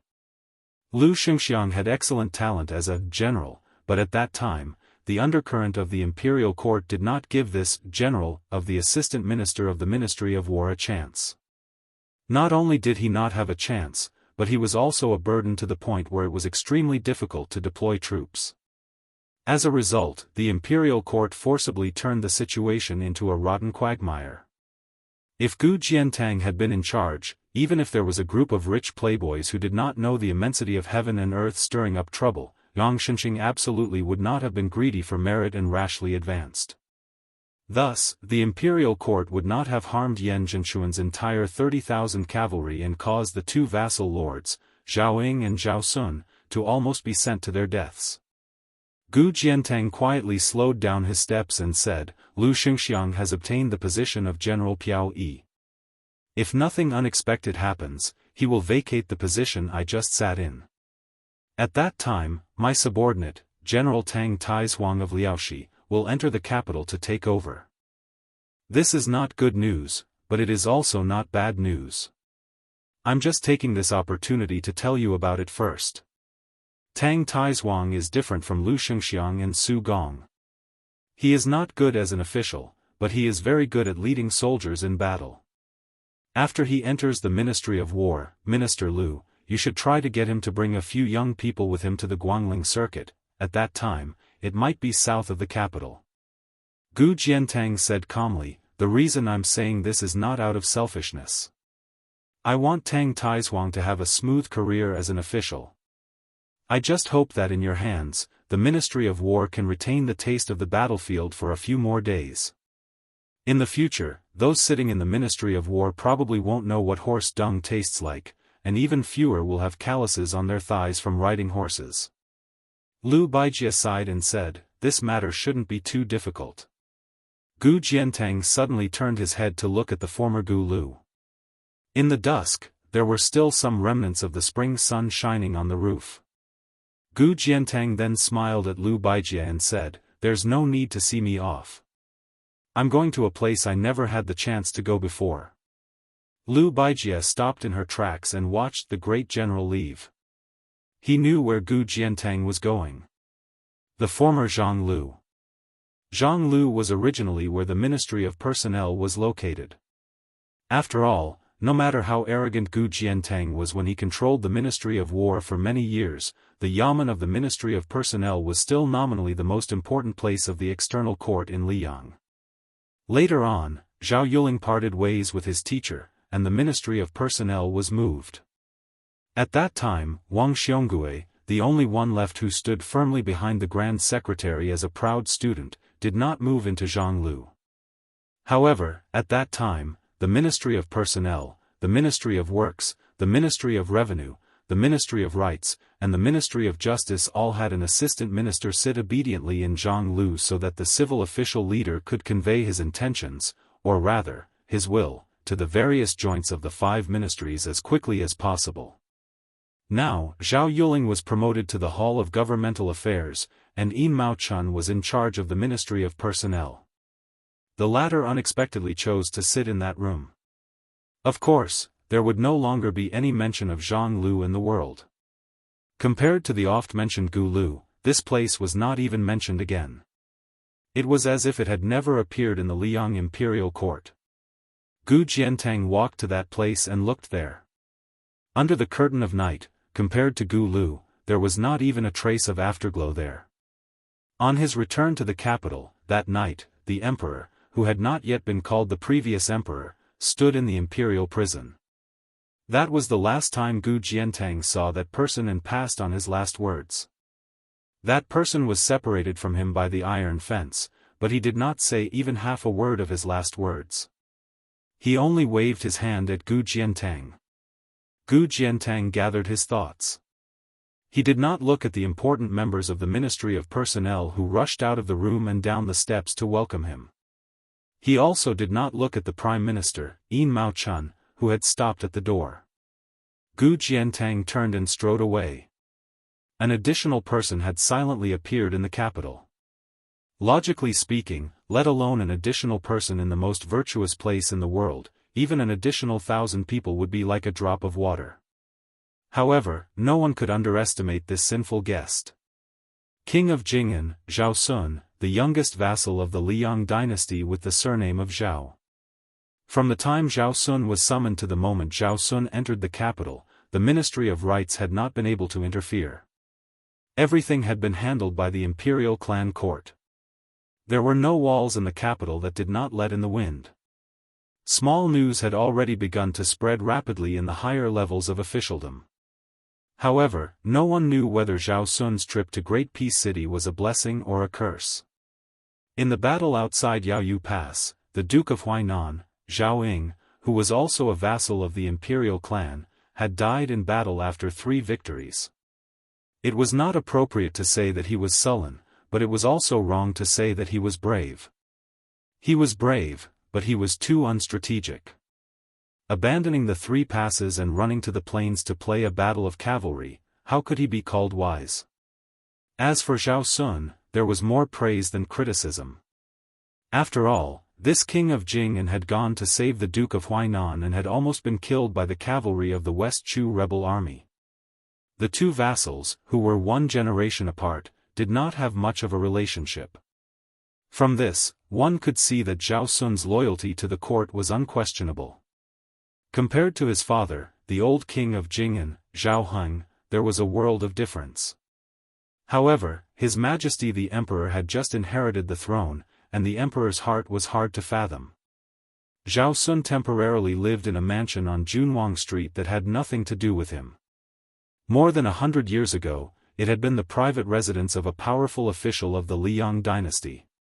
It was extremely illegal and occupied a large area, with more than 400 rooms. Among them, there were even halls that were several zhang above the street level outside. Later, about 40 years ago, the Liang Emperor bestowed it to Prince Zhongyi. Unfortunately, the title of prince was only hereditary for one generation before it was lost due to a crime. In the last 40 years, it had changed hands several times, and the owners did not live far away. The most famous of them was, of course, the old Grand Preceptor of West Chu, Sun Shiji. Although Zhao Sun was nominally a vassal who had gone to the capital to ask for punishment, the wording of the imperial edict was very strict. If not for the blind Mr. Lu's prediction, Zhao Sun really might have been scared out of his wits. At the time, Lu Su's words were very simple: since you have gone, you should make the best of it. Chapter 1337. Since Zhao Sun was already here, he might as well make the best of it. These few days, he would often stroll around the mansion alone, admiring the bright corridors, towering ancient trees, and the surrounding mountains to his heart's content. At this time, Zhao Sun was standing in a pavilion in the middle of a lake with a smile on his face. The right leader of the imperial clan court, who had escorted him here after arriving in the capital, looked at him with disdain. Zhao Sun looked at him like he was looking at a wild dog on the side of the road. Perhaps he had heard some news yesterday and came here in a hurry to repair their relationship. His wrinkled old face bloomed with a smile. Of course, Zhao Sun would not make a fuss about it on the surface. He even gave the right leader a mercury jade thumb ring that he had prepared beforehand. The old fellow's eyes lit up when he saw it. Clearly, Mr. Lu had carefully prepared such a small item that hit his weak spot. In fact, other than the jade thumb ring, Lu Su had also asked him to carry an ink-colored tortoiseback inkstone with him. He said that if the right leader of the imperial clan came out to receive him, he needed to give this item away. Zhao Sun sighed with emotion. Lu Su, you really are a genius. When this king was still His Royal Highness, he always felt that the so-called top strategists like Li Yishan and Nalin Yusi were just heroes created by the times. Once placed in a time of peace and prosperity, they would fade into the crowd. Only after meeting you did he realize that no matter if they were in a time of peace or chaos, there would definitely be a place for them. Zhao Sun had previously thought that using the destruction of 6,000 cavalry to complete the retreat in order to advance arrangement was too heavy a price. But when Zhao Sun came to Great Peace City and stood in this mansion, he began to understand that Mr. Lu was right. Zhao Sun suddenly saw two figures appear on the shore of the lake and then walk toward the pavilion in the middle of the lake. No one led the way. Zhao Sun frowned and instinctively became alert. When the two gradually came closer, Zhao Sun was stunned. After recognizing one of them, he asked in confusion, "Brother Song?" The young phoenix of the Song clan, Song Kelly. The last time he came to the capital, Zhao Sun had a brief encounter with Song Kelly. Song Kelly bowed and said, "Greetings, King of Jing'an." Zhao Sun quickly smiled and said, "Brother Song, you don't have to be so polite." Song Kelly looked relaxed, and he was neither arrogant nor impatient. He didn't show the slightest sign of depression due to the decline of his family. Moreover, he and the gray-haired Confucian came to visit together, which made Zhao Sun very hesitant. Song Kelly said softly, "This is Mr. Yuan. Sun Shiji and the others from West Chu are just Mr. Yuan's guests." Zhao Sun wasn't stupid. He immediately figured it out.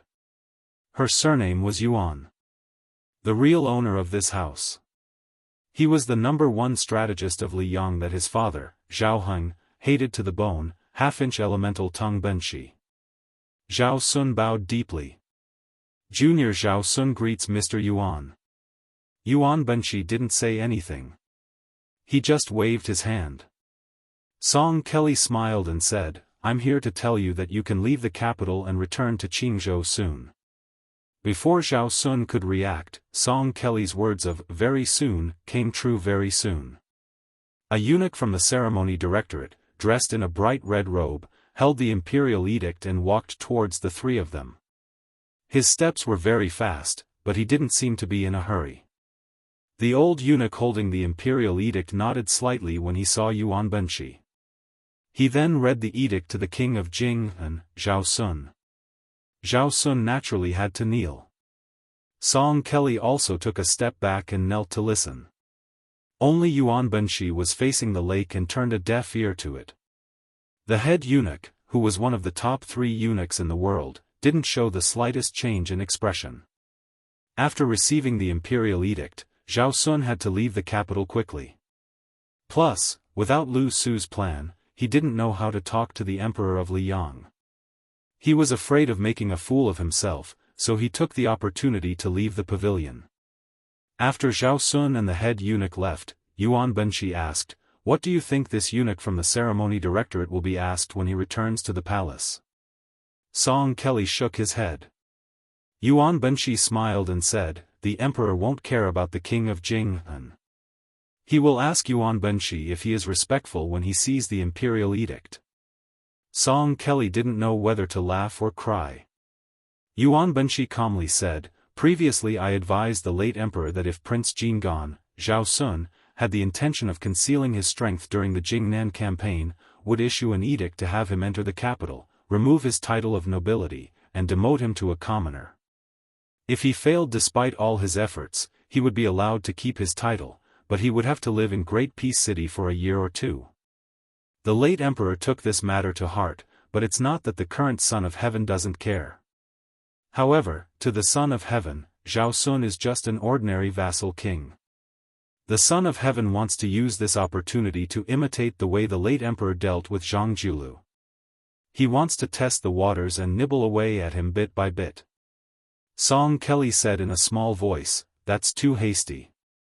Yuan Benshi didn't express his opinion. He struggled to open the conversation and continued, Zhao Sun is very smart. It's not that he is smart. In fact, he is not as smart as his father, Zhao Heng. But he knows how to listen to the people behind him. I wanted him to stay in Great Peace City and watch the world change because Xiang Fan, as the backbone of the world, was too important and could not be lost. That blind but lively young person was a great variable.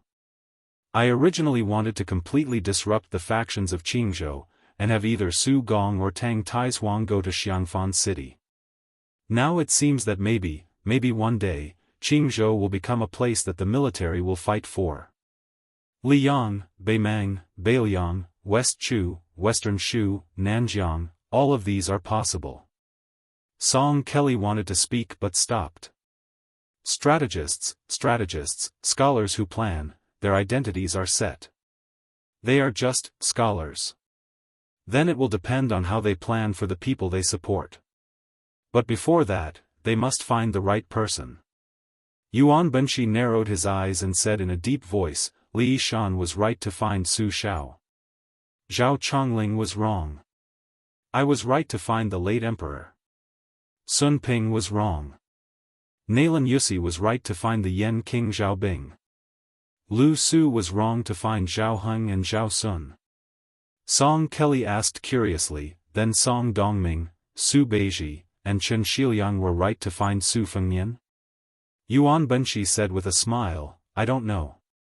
Song Kelly asked seriously, Mr. also has things you are not sure of? Yuan Benshi asked in response, can there not be? Song Kelly said with a smile, yes. Yuan Benshi smiled and then said, I once asked 2 monks the same question. Killing thousands and reviving tens of thousands, is there something to do, or not to do? When I asked if killing 10 people and reviving tens of thousands, Yang Taisui nodded and said there was something to do. But when I asked if killing one person and reviving tens of thousands, Li Xiaoxin still refused to nod. After Yuan Benshi finished speaking, he paused for a long time and pressed a hand on the pillar. He said, "Next, I will have you bring an imperial decree and a secret decree to Ji province. The former is for you to take root in Jinan. The latter is for you to give to that mad dog Yuan Tingshan, and have him boldly open the gates to Ji Bei." Song Kelly was puzzled at first, but then his face quickly paled. Yuan Benshi said coolly, "Just make Bailiang more chaotic. Those who seek the living live, those who wish for the dead to die.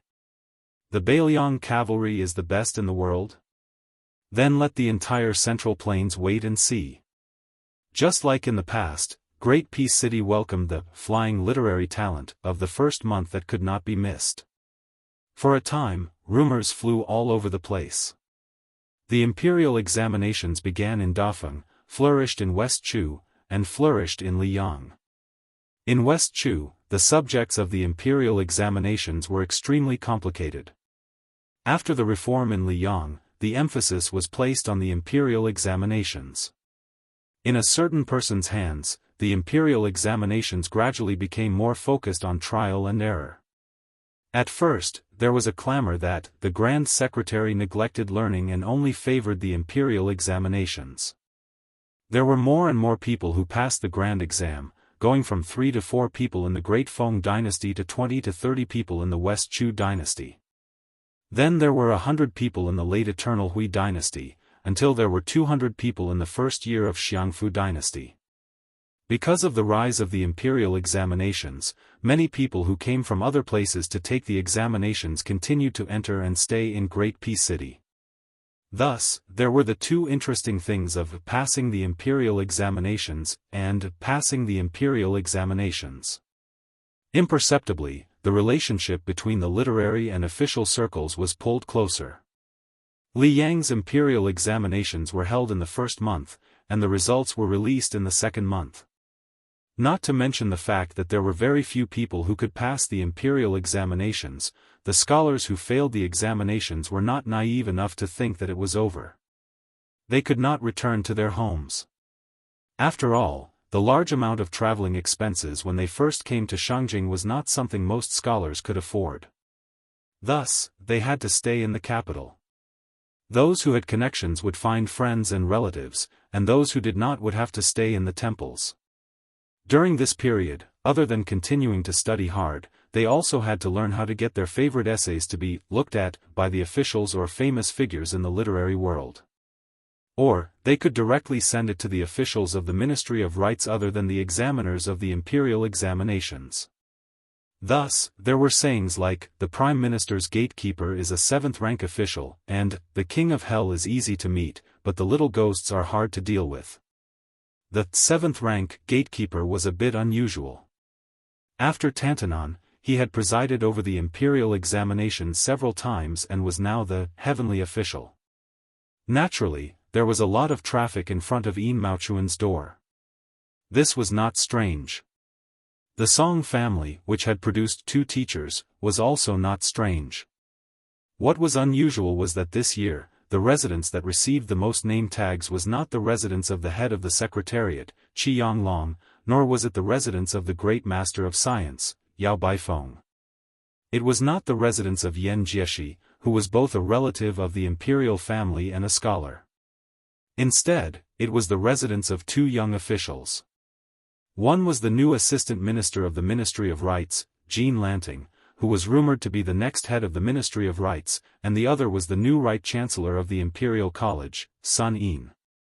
It was said that the name tags received by these 2 gatekeepers could fill dozens of large baskets. Chapter 1338. The 2 most popular officials in Liyang also showed completely different attitudes. Even though Jean Lanting had a lot of work to do, he still tried his best to meet all the scholars. Even those who could not squeeze into the assistant minister Fu because they were ahead of the Empress Dowager and could not meet, official Jean would carefully review the letters and give them back to them. He would not be careless in his responses. As a result, he had to stay up all night almost every day. Other than meeting the scholars in person, he would also reply to essays and poems. Some of the best poems would even be passed around by Jin Sanlang among the 8 talents of the capital. It could be said that he did not spare any effort to help those scholars gain fame. However, when compared to Sun Yin, Chancellor Sun Yin's son, he appeared to be extremely unreasonable. He accepted the invitation, but during the first 10 days of the first month, he did not receive anyone. He only casually replied to 7 or 8 copies of the letters he received. It was just that this fellow's performance during the martial arts lecture at the directorate was simply too shocking. Don't forget, it was this person who won the battle of words that shook the entire court. Thus, even though this person who was recognized as arrogant in the capital wrote the words, "You don't know shit," in a letter, the person who received the reply still treated it as if he had received a treasure. He shamelessly spread the news and was treated as a joke by the entire Great Peace City. In just a few short years, it went from the Yellow Door Minister Fu to the Wine Minister Fu and then to the Assistant Minister Fu. Then, was it still far from the title of Minister Fu? After Jin Lanting sent off the other 7 of the 8 talents of the capital, he walked alone in the corridor. He knew that there was a mountain of letters on the desk in the study. He also knew that as long as the imperial examination had not officially started, the mountain would only pile up higher and higher.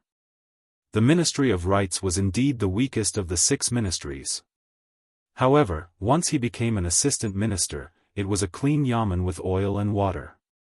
However, this kind of oil and water was more hidden than gold and silver. Jin Lanting stopped beside a pillar. He raised his head and closed his eyes. His face was filled with intoxication as he took a deep breath. Great Peace City, how can I, Jin Sanlang, not be proud of my success? After a long time, Jin Lanting opened his eyes. His gaze was burning. He said in a voice that only he could hear, "Minister Fu, I will do better than you." The small house that Sun Yin currently lived in was rented. When he first rented it, he was only a small official in the province. The rent was lowered to 10 taels of silver every 3 months after Sun Yin racked his lips with the rich merchant. After Sun Yin's reputation rose, Fu Jia eagerly ran to Sun Yin's door and said that he wanted to gift the house to the right chancellor. Sun Yin didn't agree and only changed the payment from once every 3 months to once every year. Today, Sun Yin wanted to go out. Through the crack in the door, he saw that there were still a dozen or so people waiting outside. Sun Yin turned and left through the back door. In the end, he was still stopped by a shabbily dressed young scholar. Sun Yin's path was blocked. The scholar introduced himself with a thick old Western Shu accent. Then, he bent over and handed over a stack of things with both hands. It could be many poems, or it could be a long essay. The scholar's face turned red. He mumbled something. It was clear that he had sent the examination to the assistant minister's manor. Most of the time, he had been examined by Jin Sanlang. It was also certain that Jin Lanting had only given him a dull and tasteless greeting. That was why he came to Sun Yin's place to try his luck. Sun Yin fumbled around and took out a handful of silver. He opened his palm and asked, "I haven't taken a fancy to anyone in the past 10 years. The things in your hands will most likely be mine. I can't even be bothered to scold you. The high officials in the capital all cherish their reputation. When they meet someone like you, they will at most pinch their noses and give you some money to send you off. Then, do you want me to give you the silver so you can quickly pay back the rent you owe me and have a few good meals? Or do you want me to look at your things?" The scholar from Shishu who had an average appearance and temperament shook his head and said, "I don't want money. I only want Lord Chancellor to look at my poems seriously." Sun Yin took back the silver. He took the stack of poems with neat handwriting. His left hand pinched a corner and his right hand casually flipped through 7 to 8 pages. Soon, he was about to hand it over to the scholar whose hands were full of frostbite. However, When the latter's hands were about to grab the poems, Sun Yin let go first. The poems immediately fell to the ground. Sun Yin looked at the scholar who had a stunned expression. He didn't know why, but he took out a small piece of silver. He casually threw it on the ground. When he brushed past the scholar, he sneered, "I won't pick up that piece of silver. To me, it is not worth mentioning. Your poem should be the same to you, because it's too worthless." Sun Yin swaggered off just like that. After walking far away, Sun Yin turned his head to look at that person. The scholar who was wearing thin clothes was squatting on the ground, picking up the poems page by page. Sun Yin even saw that person raise his arm to wipe his face. Sun Yin sighed and slowly walked towards a mansion that wasn't too far away. When he arrived, the gatekeeper who was known to be extremely difficult to serve in the capital didn't stop him at all. He even revealed a very sincere smile. This was obviously not as simple as Sun Yin being the second in command of the Imperial College. Without needing anyone to lead the way, he found Tantanon who was eating peanuts and drinking wine in the study room.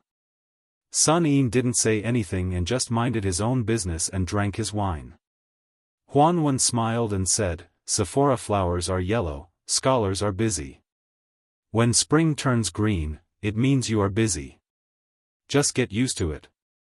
When you reach my age, you won't be busy anymore." Chapter 1339. Sun Yin, who had drunk several large bowls of wine, suddenly picked up a pair of chopsticks and lightly tapped the edge of the wine bowl. He softly said, "The capital's snowy night freezes one's fingers, the broken-down temple beggars snore thunderously, the vermilion gates and high walls are warmer than spring, the purple-clothed and white-clothed old nobility, one can't close one's eyes and beg." Listening to Sun Yin's long speech, Huanwen listened for a long time. A bowl of wine was brought to his mouth, but he didn't drink it. In the end, he couldn't help but laugh and scold, "What a mess." Sun Yin stopped and didn't say anything. Huanwen drank a mouthful of wine and softly said, "But the meaning is still a little bit." Sun Yin calmly said, "I borrowed it with a piece of silver. I borrowed it, I can't afford it." Tantanon was shrewd and experienced. He only leisurely drank another mouthful of wine and let out a string of tisk-tsk sounds. It wasn't clear if the wine was too spicy or something else. Sun Yin asked, "There's no more wine?"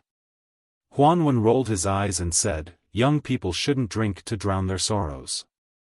Young people don't know what sorrows taste like.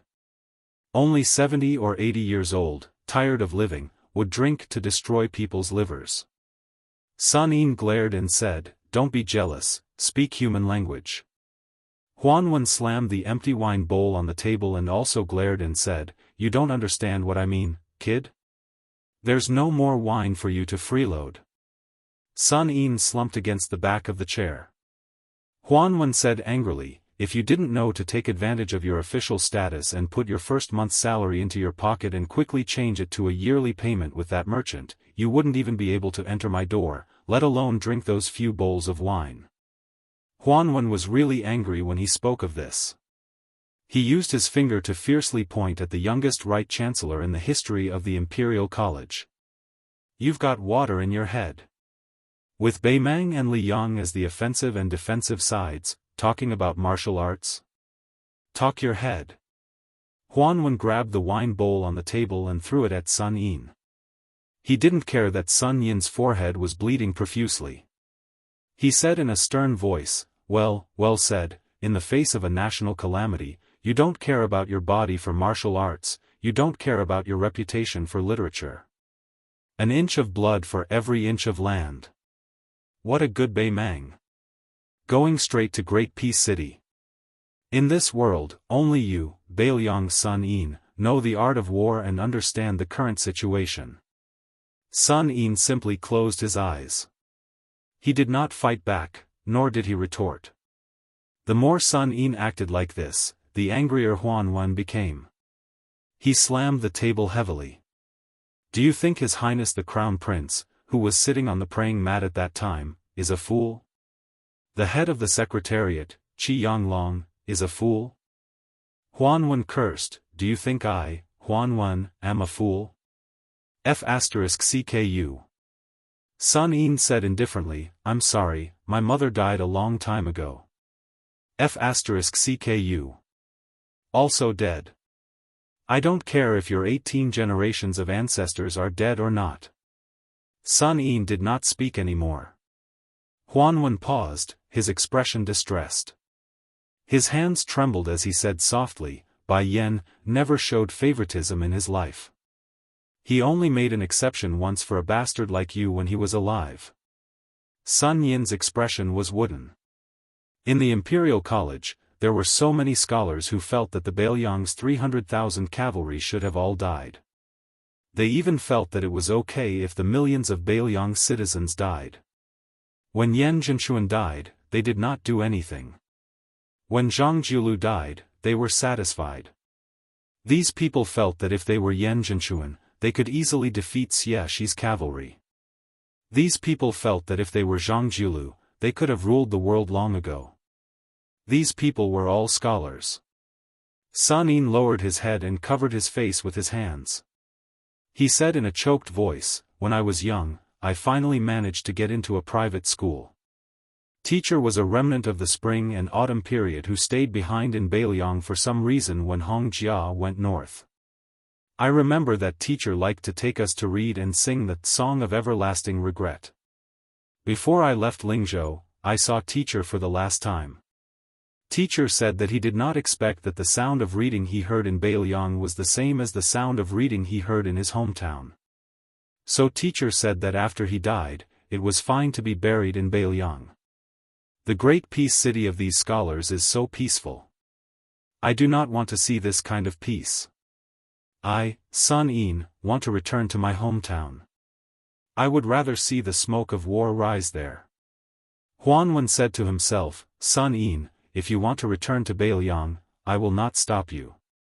But I hope you know that the great peace city of the scholars you see is not the true great peace city, and not everyone's great peace city. This city had my teacher, Zhang Jiulu, Sun Ping, Yan Zhenchuan, and I, Huanwen, who is still alive. There are many people that you do not know. Su Xiao, Li Xiaoxin, Chao Chongqing, Yang Taisui, they were all once in this place. They were so high-spirited, and each of them had a clear conscience. When you return to Bailiang, you may become an official, you may be a strategist, you may die on the battlefield with a clear conscience. But if you do not give up today, one day in the future, at a certain time, you will have a chance to say to another young person, in Great Peace City, there is me, Sun Yin. In this world, there is me, Sun Yin. In a secluded courtyard in a narrow alley, a woman sat quietly on the threshold of the inner courtyard. The wooden door of the outer courtyard was open. She looked outside the door. It was as though she was waiting for someone to come home. She would occasionally hear the melodious shouts of the hawkers selling candied fruits from the distance. But maybe because this alley was too small, she could not see the figures of the hawkers carrying the candied fruits pass by the door. She put a hand on her abdomen and said softly, Boarder, the child and I are fine. But we miss you very much. Chapter 1340. If the post roads after the start of a war were compared to the meridians of a dynasty, then the endless supply of troops and provisions would be the blood of the empire. At this moment, Beimang displayed a huge tension that was enough to move the central plains. The Empress of Beimang, Taiping Ling of Chess and Sword Music School, and a fat man stood beside a post road. They looked at the busy transportation from north to south. The three of them had different expressions. The old lady, who was wearing a brand new mink coat, was full of pride. It was precisely because of her slow and appropriate governance that the Central Plains, which was on the verge of unification, did not gain the slightest bit of the upper hand for more than 10 years. She even forced Liang to spend half of the country's tax revenue on the Eastern Front, and finally led to the revival of West Chu in Guangling Road. Among her subjects, there was still Tuoba Bodhisattva, Dong Zhuo, Lu Gui, Huang Songpu, Murong Baoding, Yang Yuanzan, and a series of meritorious generals, not to mention the grassland eagle with the surname Yelu. They were a gathering of stars, shining brightly on the vast grassland. Standing beside the empress was an ordinary-looking old scholar in a green robe. This old man, who had spent 20 years traveling the Central Plains, had a cold look in his eyes. As for the fat man, who was constantly hugging his hands to expel the cold, his body was already huge, and after wearing the armor, he looked even more bloated. The Empress of Beimang retracted her gaze and turned to look at the fat man whose reputation was notorious in the streets of Xijing. She joked, "South Chu and North Dong, two big fatties. Back then, you lost to Chu Lushan and were driven out miserably. Now that he has become the Protector General of Beiliang, you are the king of the South Courtyard. In terms of official position, you are already better than him. Do you have the confidence to get back at him this time?"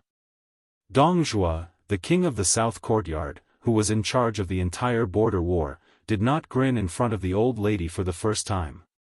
He rubbed his cheeks and said softly, "If Lu Qiuer and I had the same number of troops, it would probably be very difficult. But the current situation is that I have 1 million troops against his 300,000 troops. There is no reason for me to lose, but I always feel that it is a little unfair. When I see Lu Qiuer, he will definitely not be convinced." The Empress of Beimang smiled and said, "I know myself well. I don't know much about war, so I don't have the bad habit of giving orders to the warriors at the border. It's just that your deployment of troops is so strange that I was so curious that I traveled more than 800 miles to see you. Even though the imperial decree of peace has patiently explained your intentions to me time and time again on the way, I still hope to hear it from your mouth. Otherwise, I won't feel at ease." After Huang Songpu heard about your deployment, he was so angry that his face turned ashen.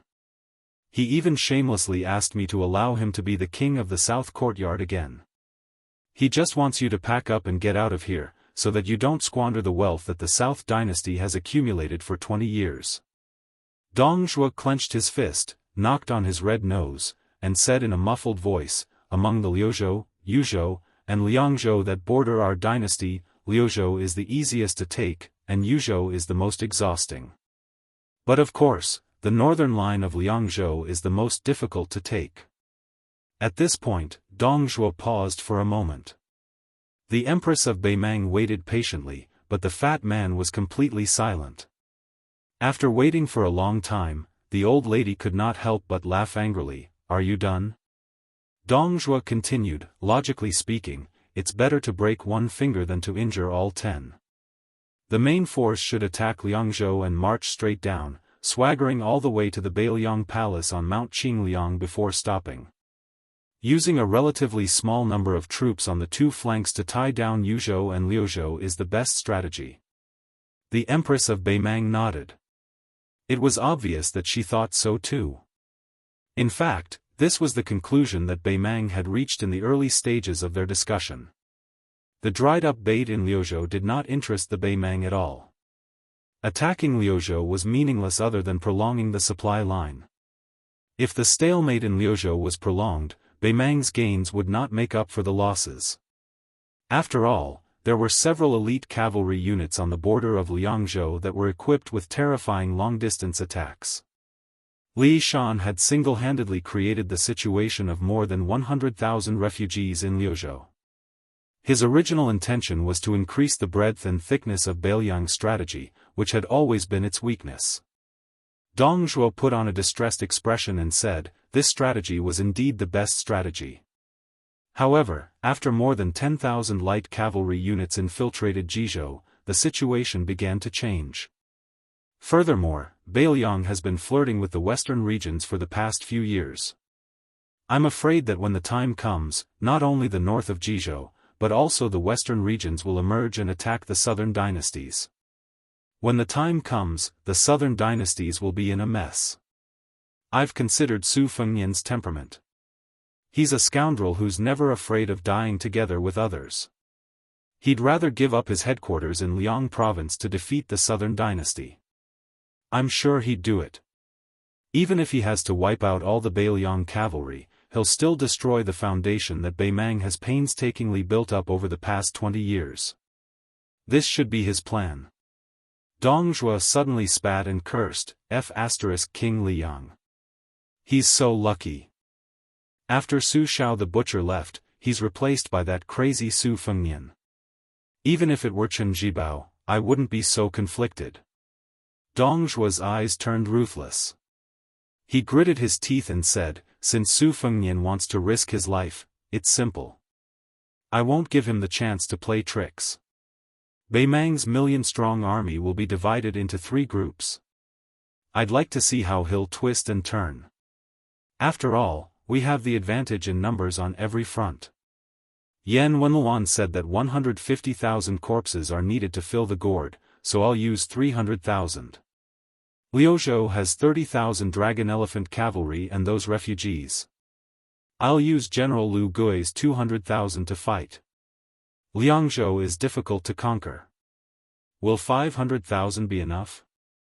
If it's not enough, I'll ask your majesty for another 200,000 to 300,000.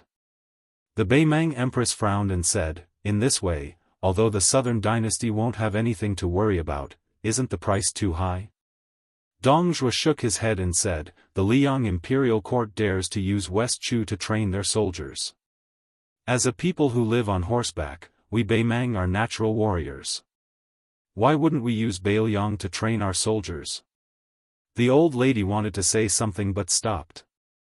Dongzhuo said in a deep voice, Your Majesty, I, Dongzhuo, can promise you that even if Bei Liang destroys 500,000 or even 600,000 of our soldiers, as long as we conquer Bei Liang, I'll definitely return the 2nd million-strong army with both hands.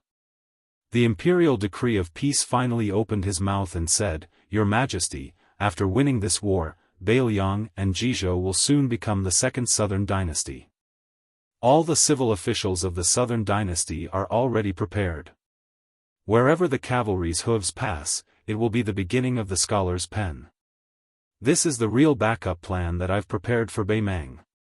As long as Bei Mang's army conquers those territories, I'll be able to manage those places immediately and let the Bei Mang dynasty's borders follow the war horses as they move southward. The Bei Mang empress nodded, but soon asked worriedly, I'm not doubting your ability, but will the Liang imperial court give us enough time to digest the results of the war? Also, won't Gu Jintang's eastern front take the opportunity to cause trouble?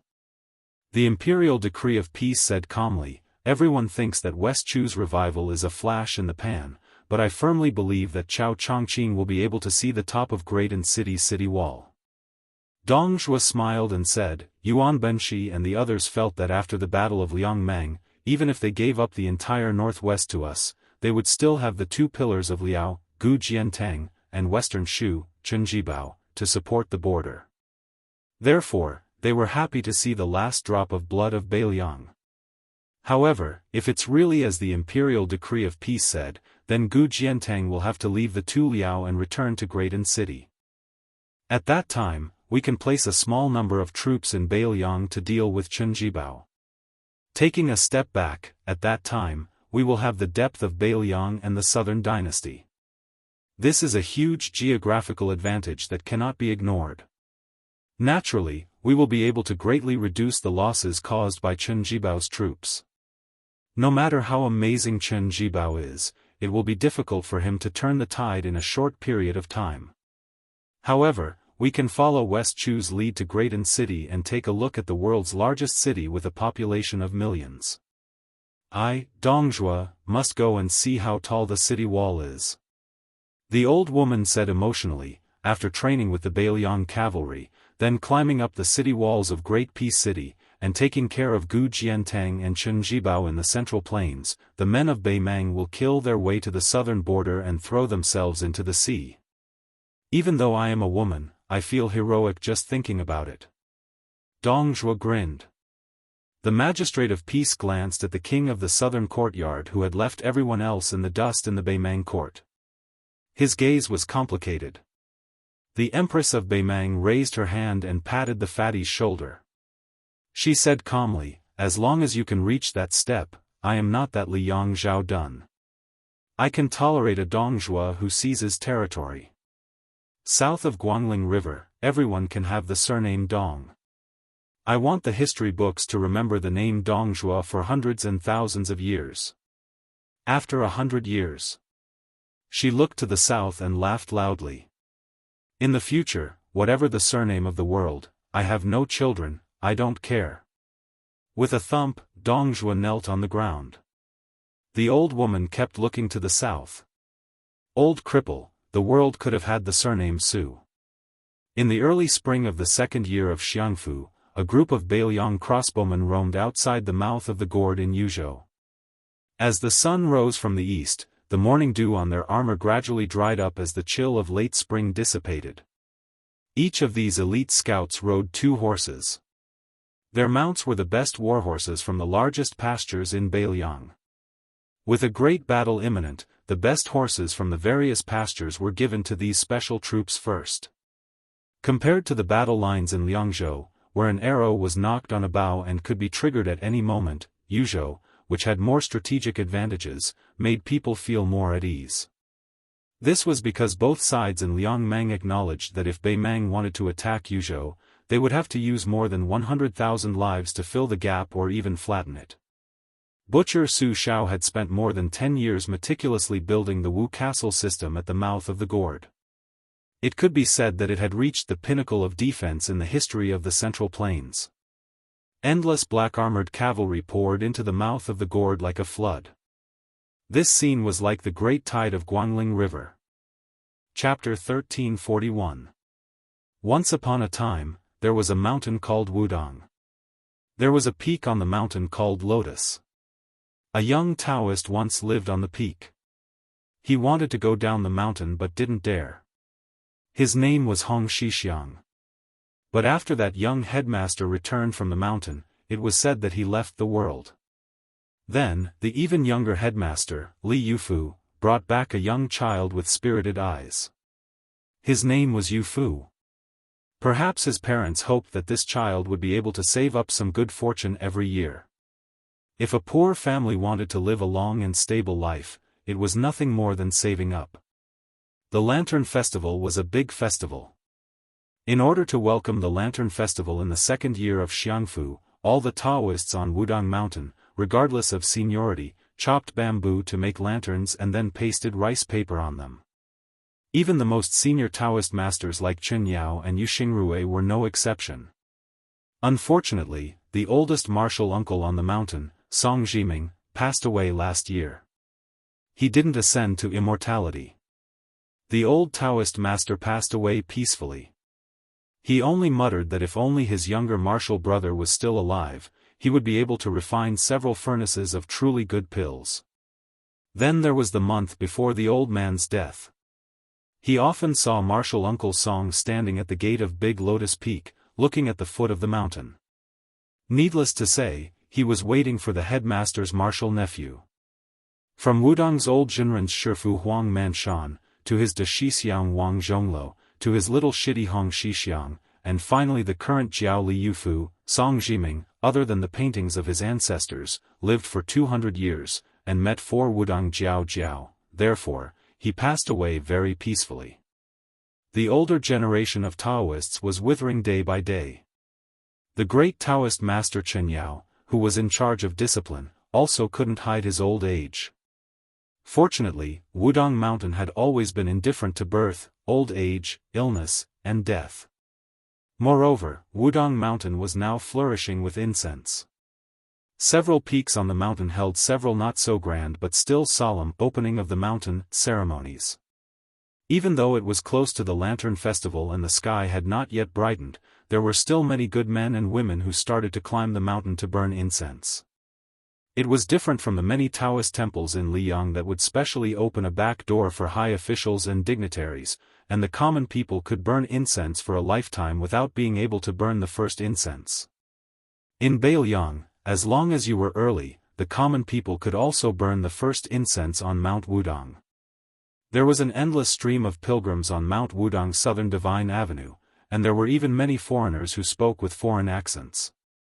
As Beimang's army was marching south, the 3 prefectures of Bailiang were like a funnel, and the population was plummeting. These foreign pilgrims were like carps swimming against the current, which was enough to show the prosperity of Mount Wudong. There were even rumors that the imperial court would soon transfer the title of Mount Longhu to Mount Wudong to appease the people of Beiliang. Among the incense-burning army, there was a young man and woman who looked like a young couple. Probably because they were from a small family, they did not wear embroidered clothes or mink coats, nor did they have intimidating squires. They did not even have a lantern. They were climbing the mountain together with another family they met at the foot of the mountain, and they used the family's lantern to make their way up the mountain easier. The young man introduced himself as Su Qi, a native of Beiliang. His wife's surname was Liu, and her hometown was Qingzhou. In his words, she was married to a chicken and followed the chicken and dog, which was why she had come to Beiliang to suffer hardships. The large family traveling with them consisted of 4 generations, a total of 16 people. The old man's surname was Yan, and he was 80 years old. He said he was Daoist Guangling, and he had been an official in the capital as well as a local official. He had only returned to his hometown last year. The old man spoke humorously and was extremely talkative. Along the way, he chatted with Su Qi about what he had seen and heard in the north and south of the Yangtze River, adding a lot of laughter to the boring mountain journey. Although Su Qi did not say anything surprising, he was able to pick up on the old man's words every time. Other than the old man, the other 2 men of the Yan family originally did not like this so-called Beiliang barbarian. This could not be blamed on their arrogance. Among the many territorial disputes in Liang, Beiliang, where Su Xiao was in charge, and Nanjiang, where Zhao Bing, the prince of Yan, was in charge, had always been the big brother. Not to mention the second brother, both were barbarian lands in the imperial court. They could not even compare to the 2 Beiliang. As a result, there was once a big joke in the imperial court. They remembered that the first Beiliang scholar had passed the imperial examination like a carp leaping over the dragon's gate, becoming a jinsher. This made type and city very surprised, and they wondered how there could be scholars in Beiliang. As a result, many people helped that scholar search the family tree. When they finally found out that the scholar's ancestral home was in Jianghu of the Central Plains, they felt relieved. However, they did not care about the fact that the scholar had been born and raised in Lingzhou of Beiliang for many generations. It was not until Yan Jieshi became a relative of the imperial family and then a grand scholar of the palace hall, Jean Lanting's meteoric rise, and the great scholar of Confucianism, Yao Baifeng, came to the capital to preside over the imperial college that their terrible impression of Beiliang as uncivilized was slightly improved. They pinched their noses and admitted that Beiliang also had a family tradition of scholars. The distance from the main peak of Wudong's Golden Peak to the southern Divine Path was 12 miles. It was also a mountain road. With the old and young of the Yan family, their legs were weak and they walked slowly. By the time the first morning bell rang, they were only halfway there. They rested at the pavilion for travelers and pilgrims to rest. The old man took advantage of the first rays of dawn to look into the distance. Su Qi and his wife stood side by side, admiring the scenery below the mountain. After the old man retracted his gaze and sat down, his young great-grandson immediately ran over to massage his legs and feet. The old man laughed heartily and dotingly picked up the child and placed him on his lap. He pointed to the east and said, "This scene is called The Sky Opens to White." The child clearly had no interest in the sky opening to white. He raised his head and asked in a childish voice, "Great-grandfather, is there really an immortal on the mountain like my mother said? Can immortals ride on the clouds?" The old master of the Yan family laughed heartily and stroked the child's head. He did not give an answer. He only turned his head to look at the mountain peak shrouded in clouds and fog. He sighed softly and said, "I don't dare to speak loudly for fear of alarming the people in the sky." Chapter 1342. The child, who did not get an answer, kept pestering him. The old man could only say, "As scholars, we must scrupulously abide by the saint's words of not speaking of strange forces and chaotic gods. However, I can still talk to you about something else. In fact, when I was young, I used to travel under the guise of traveling and secretly went to visit immortals in green robes with a sword. Perhaps I didn't have the lucky chance, so I didn't meet those masters with white hair and youthful faces in the eyes of the world. However, when I was middle-aged, I went to the Taoist master mansion on Longhu Mountain with many people and met the old Taoist master of that generation. However, we didn't have the opportunity to have a deep conversation. After all, at that time, my official status was too low and I was only at the bottom. At that time, I felt that being an official was inferior to cultivating Dao. There were so many scholars in the world, and it was so difficult to become a scholar after the death of a grand tutor. There weren't many people who cultivated Dao in the world, so it was relatively easy to become a first-rank official. The child was disappointed. Great-grandfather, then why did we come all the way to Mount Wudong? My father said that his bones were about to fall apart from the bumpy ride. A young Confucian scholar nearby suddenly blushed. The old man stroked his snow-white beard and smiled. Great-grandfather has never seen immortals, but when I was in charge of a region, I met a Daoist priest of the same age. We had a pleasant conversation, and that Daoist priest taught me a set of body-nourishing techniques. The reason why great-grandfather can live to this age is because of that Daoist priest's kindness. Although so many years have passed, I still remember that Daoist priest's appearance very clearly. He was tall, benevolent, righteous, and heroic, with the style of an ancient wandering scholar. Compared to the yellow-purple noble of the celestial master's residence, he really didn't have any arrogance. The old man sighed. That Daoist priest was the previous leader of Mount Wudong, called Wang Zhonglo. I only found out that he was the leader of Bailiang's Mount Wudong after a long time, so before I was completely buried in the earth, I hurried here to take a look. At the same time, I also wanted to see how high Bailiang's northwest sky was. Because when great-grandfather was an official in Tai and city, there was an imperial censor who impeached a person. He said that after that person arrived in Bailiang and held a banquet, he pointed to the chair under his butt and said to everyone that this chair was not the dragon chair, but it was much higher than the one in the capital. The old man's son was almost 60 years old. After hearing this, he laughed and said, "It's most likely nonsense." The old man nodded.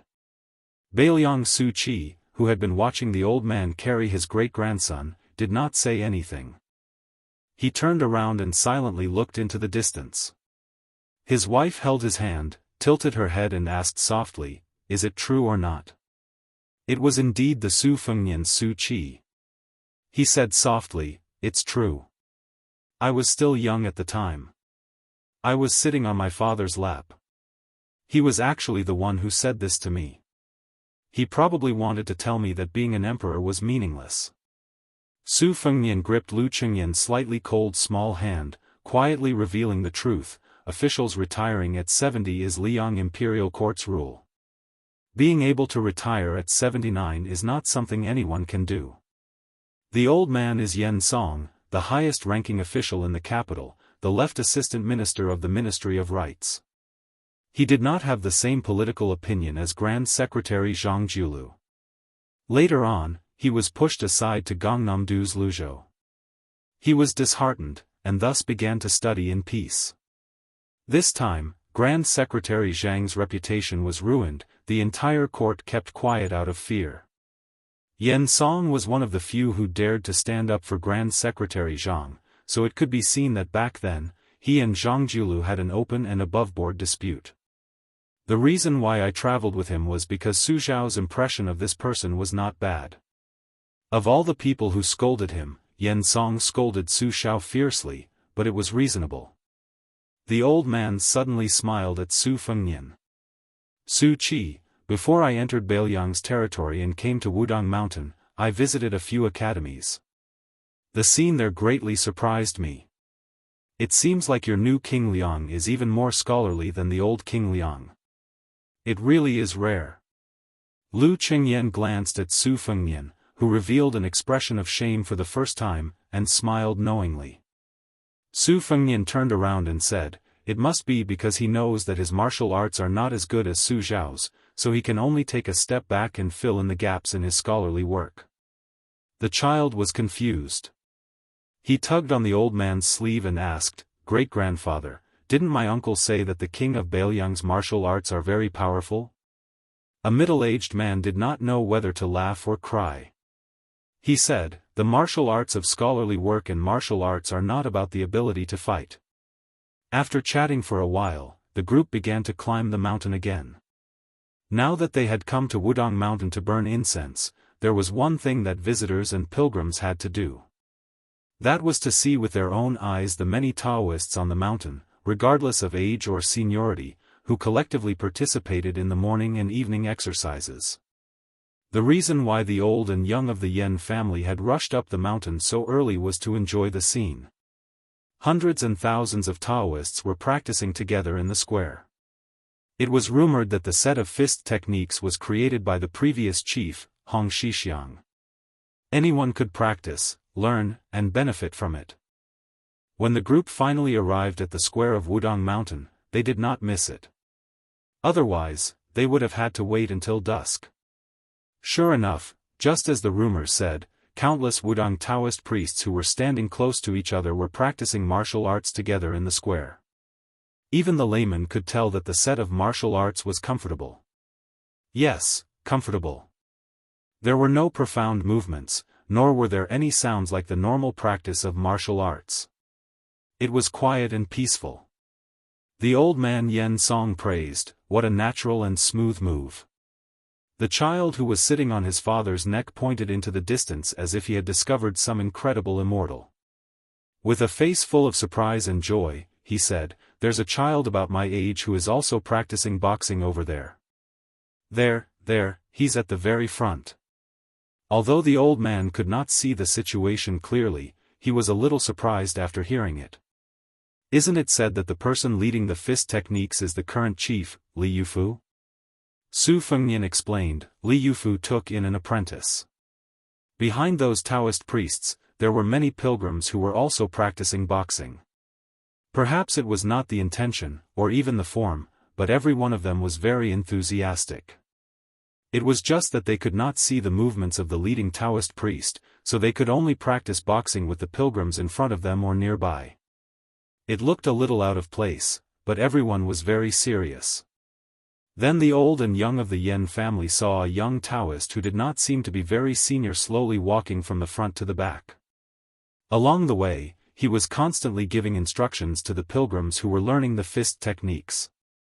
He smiled and helped to correct any movements that were too forceful, or where the technique was not in place, or where the wrist was not enough, or where the back was misunderstood. Su Fengnian looked at the young Taoist who was leading the fist techniques meticulously. His expression was a little strange. When the young Taoist saw Su Fengnian, he smiled and walked quickly. Lu Qingyan whispered, "Do you want to practice too?" Su Fengnian asked, "Do you want to see?" Lu Qingyan smiled and nodded. Su Fengnian slowly walked forward and stood at the back of the line. Then he began to practice leisurely. The young Taoist was stunned for a moment, then he stood beside Su Fengnian.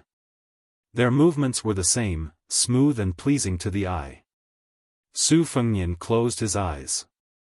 In the past, there was an unlucky guy who knew that he would be beaten every time he saw him. He would force a smile and say, "You are here." Su Fengnian whispered to himself, "The one who rides the bull, I am here." Chapter 1343. Wudong Mountain and Su Fengnian were fated to be, and it was Su Fengnian's blessed land. This was already recognized by Bai Liang. It was said that Su Fengnian, the new Prince Liang, was able to become the world's #1, thanks to the hard work of the two headmasters when he was practicing on the mountain. That was why he was able to make rapid progress in the realm of martial arts. Nowadays, the elephant cleansing pool on the mountainside of Wudong Mountain had become the holy land of neo-martial arts. The stone house behind the waterfall was crowded with martial artists from all over the world who came to meditate and face the wall every day, just to touch the immortal aura of the invincible man in the world. Every now and then, there would be people fighting for a place. This disturbed several young Taoist priests who were in charge of cleaning the elephant cleansing pool. They often complained to their master that it was delaying their practice and desperately begged for a change. Later, the headmaster, Li Yufu, let his disciple, Yu Fu, take over the responsibility. However, although Wudong Mountain opened the elephant cleansing pool to the public, the small thatched cottage and the small vegetable garden not far from the pool were always hidden under the instructions of Beiliang Palace. No outsiders were allowed to come near. The little Taoist priest, Yu Fu, would occasionally go to the thatched cottage to play. The originally abandoned vegetable garden also saw green again. After separating from the Yen family, Su Fengnian followed Li Yufu to the elephant cleansing pool. When Su Fengnian saw a large group of people bustling out of their tents and going to the pool to wash up with cotton towels on their shoulders, he did not know whether to laugh or cry. He turned to Li Yufu and asked, "Is it like this all year round?" Li Yufu nodded and smiled, "Yes, these martial artists generally do not make trouble. They take care of themselves. Every day, except for going to the square to practice martial arts in the morning and evening, they practice here. Wudong Mountain can't drive them away." It was unknown who had spread the news that youngest martial uncle had cut the waterfall with his wooden sword. Over the past half a year, more than 100 broken wooden swords had been fished out of the pool. Later on, there was another saying that the reason Wang Ye's divine skill was so great was because he found a martial arts secret manual at the bottom of the lake. Therefore, even though these people were not landlubbers when they went up the mountain, now each and every one of them was very familiar with the water. However, they did not find the secret manual, but they did find a lot of pebbles as bright and clean as jade from the bottom of the lake. Scattered all over the place, there were at least several hundred of them. Later on, after some discussion, they found a craftsman at the foot of the mountain who polished a set of top-notch chess pieces and presented it to Wudong Mountain. Although the gift was not heavy, but the affection was heavy. Su Fengnian was speechless. The Jianghu he was familiar with was like this. The lower the level of the market, the more pitiful and lovable it was. He found a gap and squatted by the elephant pool. Beside him were two Jianghu men who were still wearing old unlined clothes despite the cold of spring. Su Fengnian knew that this was not the realm of being unaffected by the cold and heat. They were just pretending to be strong. In Jianghu, it was important to not lose to others. In the winter, if you wore a mink coat to keep warm, then you had to grit your teeth and wear unlined clothes. Even more ruthless, they would simply bare their arms. This was the same way as the literary world. In the midsummer, there were many madmen who wore fur coats and sang loudly in order to fish for fame. Su Fengnian squatted down and picked up a handful of cold water to wash his face. The burly man on his left glanced at him and was surprised that a young man who looked like a scholar had come to join in the fun. He asked in the jargon, "Newcomer? Is there a mountain?" Su Fengnian nodded. "Mountain? Qingliang Mountain should count as a mountain, right?" Su Fengnian asked with a smile, "There are so many people squeezed here. Not to mention eating and sleeping, even farting and taking a dump isn't satisfying. May I ask, Senior, is there really someone breaking through here?" That fellow thought deeply. He probably felt that this kid was quite smart. He lowered his voice and said mysteriously, "How could there not be? 2 days ago, there was a brother who broke through the threshold of the third-rank realm in one night. It was a rather sloppy method, but after breaking through, his sword flowed like flowers and water couldn't get through. Before that, there was an old senior from Lingzhou who came here to comprehend the Tao. He stayed in the third-rank realm for more than 20 years. In the end, he just sat here for 3 months and broke through. I heard that after that senior became a master, he was in high spirits. On a full moon night, he let out a long roar. His voice was so loud that even a few miles away from the foot of the mountain could hear it. For a full hour, it was like thunder. Don't you think that's weird?" Su Fengnian held back his laughter and nodded seriously. "Us normal people can't even make a pot of tea's worth of time, let alone a full hour. Moreover, we'll definitely be mute for a month. For this senior expert to be able to roar for an hour, he definitely has a lot of internal strength. He's definitely in the master realm." The swordsman on the right secretly shuddered as he washed his face with cold water. He rolled his eyes and said, "Little brother, don't listen to little kitten Kong's nonsense. What clear and long howl? What half an hour? Those are all nonsense. Who would be bored enough to shout for half an hour? Besides, isn't that old man afraid of disturbing the rest of the Wudang immortals? I, Su Shuriying, don't respect any martial path master. I only respect the Daoists on this mountain. They are really skilled. My grandfather's grandfather personally saw old ancestor Huang. My grandfather also received help from old sect leader Wang. When sect leader Wang split the river with a finger, my grandfather was watching from the side of the river. Now that sect leader Li is also an expert, just looking at his fist, I have to give him a thumbs up. The man whose real name was Kong Dahu but who was ridiculed as Kitty Kong turned his head and looked at his brother who gave him a thumbs up. He laughed, "Forget it, Su Shuriying. You're always bragging about your relationship with the king of Bailiang. Other than the two words Su and Su being homophones, the two of you are like heaven and earth, not even half a copper coin." Su Shuriying fiercely threw the cotton towel on his shoulder and glared. My grandfather was one of the first old soldiers to follow the great general to Bailiang. My grandfather still has the armor and the 8-dipper bow passed down by my grandfather at home. Kong Dahu laughed out loud and said, "If your grandfather is really a foreigner like the great general, then why did you say that your grandfather's grandfather had seen the founder of Wudang sect, Huang Manshan? Did you not prepare your boast properly?" Su Shuriying felt guilty for a moment and then became angry out of humiliation. He said, "Anyway, my grandfather was born in the second generation of the Liaodong old barracks. Before the imperial court used the era name Yonghui, he had followed the great general to the north and south. My grandfather could shoot with the 8-dipper bow on foot and hit 8 out of 10. He could shoot with the 6-dipper bow on foot and hit 7 out of 10. My grandfather said that even the great general praised his archery back then. He said that when he went to Bailiang, he would let the Baimang barbarians know the strength of the Liaodong warriors." Kong Dahu sneered and said, "I've heard that other people say that divine archers can hit 100% of the time, or they can shoot a willow leaf from 100 paces away.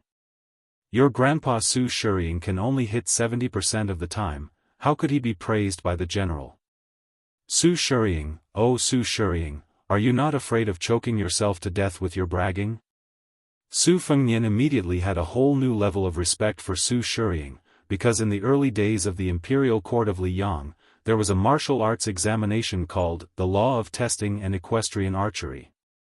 According to the law, Su Shuriying's grandfather's archery skills were indeed excellent.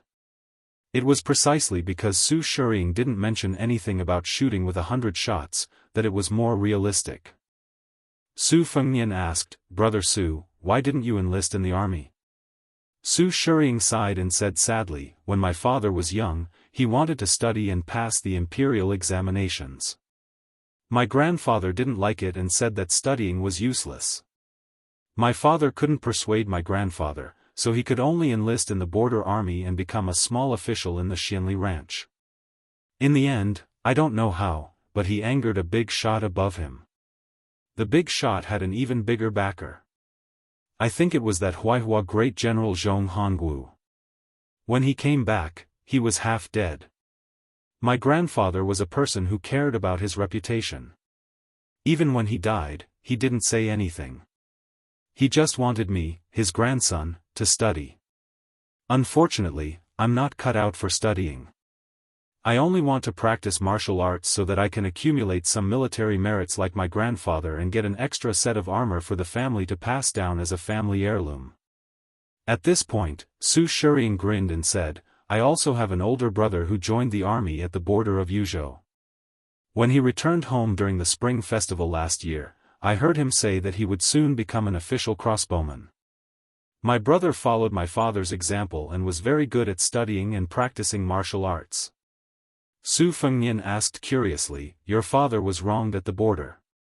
Why did he let your brother enlist in the army? Besides, the culture in Bailiang is gradually growing. Studying can also give one a good future. Besides, the northern barbarians are coming. It's not safe to be a soldier. Su Shiying, who always gave off a sloppy feeling, said sincerely for the first time, "I don't know what my brother was thinking." At first, he really didn't want to be a soldier, but after a few years, he didn't want to study at home. Luckily, there was a young lady in his hometown who missed him. She's almost become an old maid.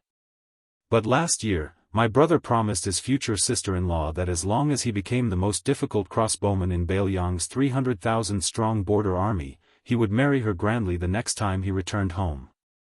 As for my father, when he returned home from the border, he only knew how to drink. After my brother joined the army, he drank the most. But in the past 2 years, he drank less and didn't say anything crazy. Especially after the spring festival, he even quit drinking. Last time, when he and my brother went to visit my grandfather's grave together, when my father toasted. Su Shiying didn't continue speaking. He lowered his head and washed his face fiercely. Although Kong Dahu and Su Shiying usually teased each other, their friendship was actually quite good.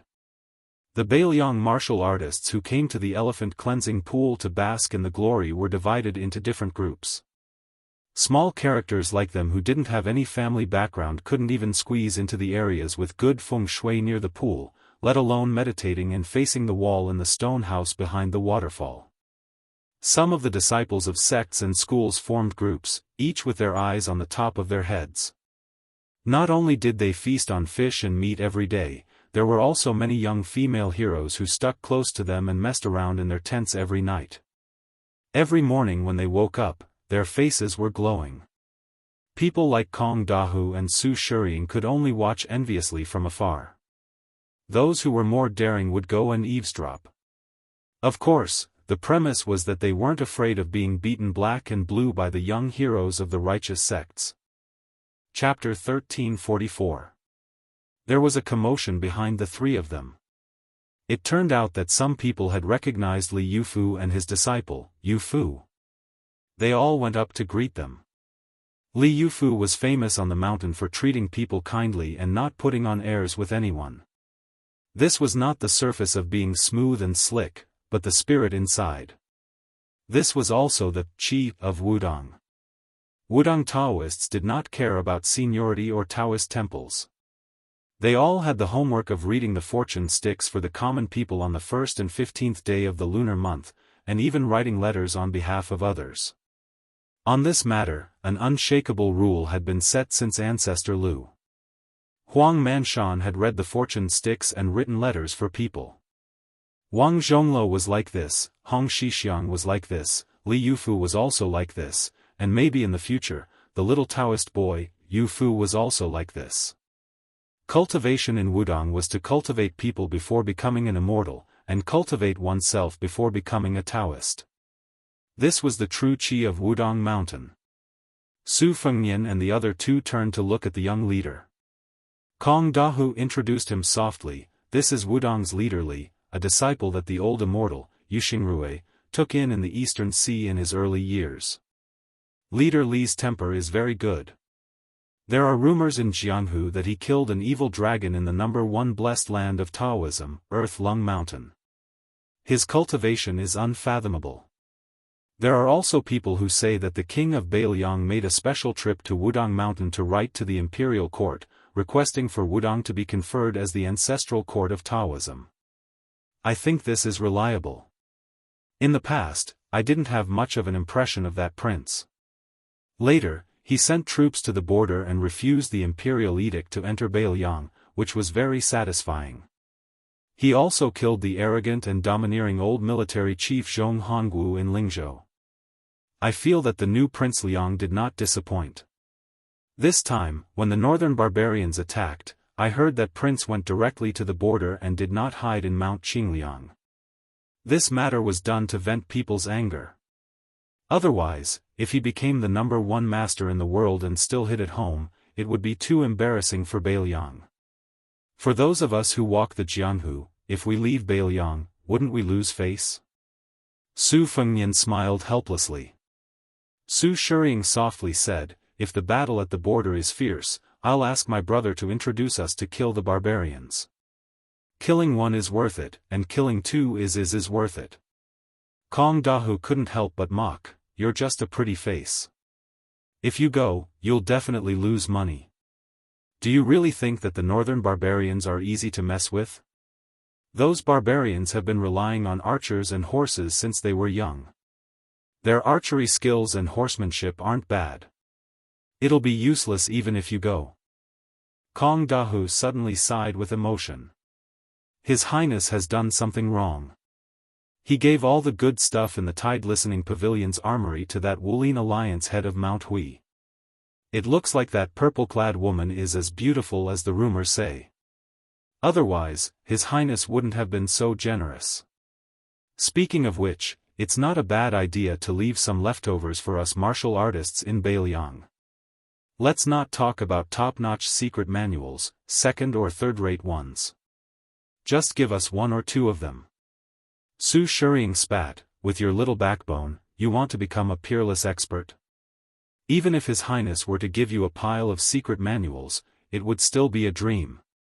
Kong Dahu didn't get angry. You, Su Shuriying, have a lot of backbone. Can't you just give me a few pounds? Su Fengnian tried to smooth things over with a smile. Wudong's nameless fist technique that everyone can learn has deep meaning. It contains Hong Shixiang's understanding of the Great Tao. I dare say that even if you only learn this fist technique for the rest of your life, you'll benefit from it regardless of whether you've been training in the past.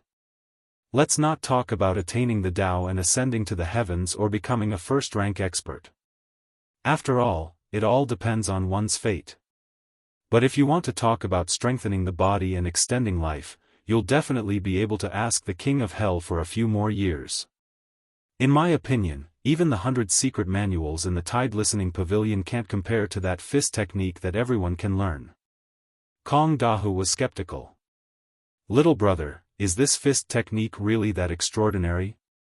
Su Fengnian nodded and said, it's just like an article written by a blind person. It looks very knowledgeable, but in everyone's eyes, it's just that. It's not really good knowledge. Similarly, the harder it is to learn a martial art, the higher the threshold. It might not be a good martial art. Kong Dahu laughed. This logic sounds nice, but it might not be true. Which martial art in the world doesn't have a high threshold?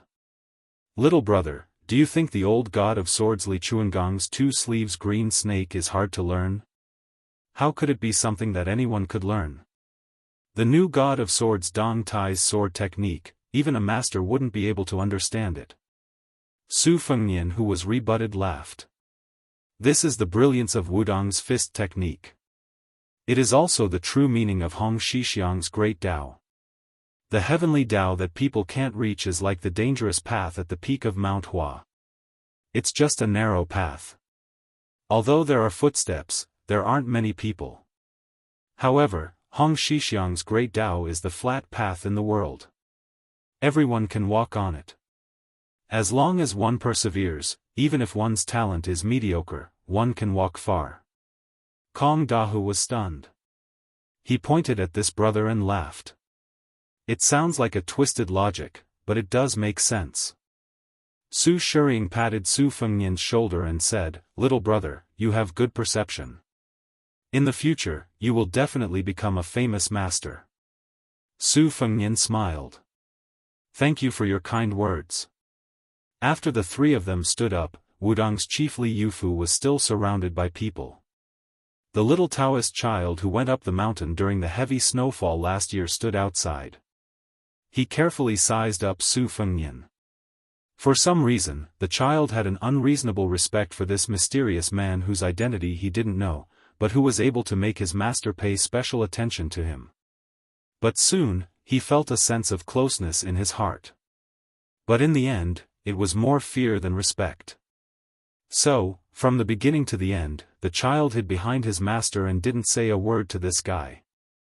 Just when Su Fengnian and the little Taoist child Yufu's eyes met and the latter quickly turned his head, a handsome young man dressed in brocade clothes and marten fur crept up to Su Fengnian. He didn't dare to move forward 5 or 6 steps away. His fists were clenched and his palms were sweaty. Behind him was a group of disreputable friends who had nothing better to do and came to Wudong Mountain to admire the scenery and the moon. They didn't care about the chief of Wudong or the fist skills. But now, the officialdom of the old three provinces in Bailiang, as well as the descendants of the officialdom, had a completely different impression of a certain person. Especially after the young people who had competed with that person to see who was more prodigal back then added fuel to the fire, they had reached a consensus that the most manly thing in the world was a prodigal son who had turned over a new leaf. After the young man with a look of disbelief stopped, he timidly said tentatively, "I'm Lu Yukuan.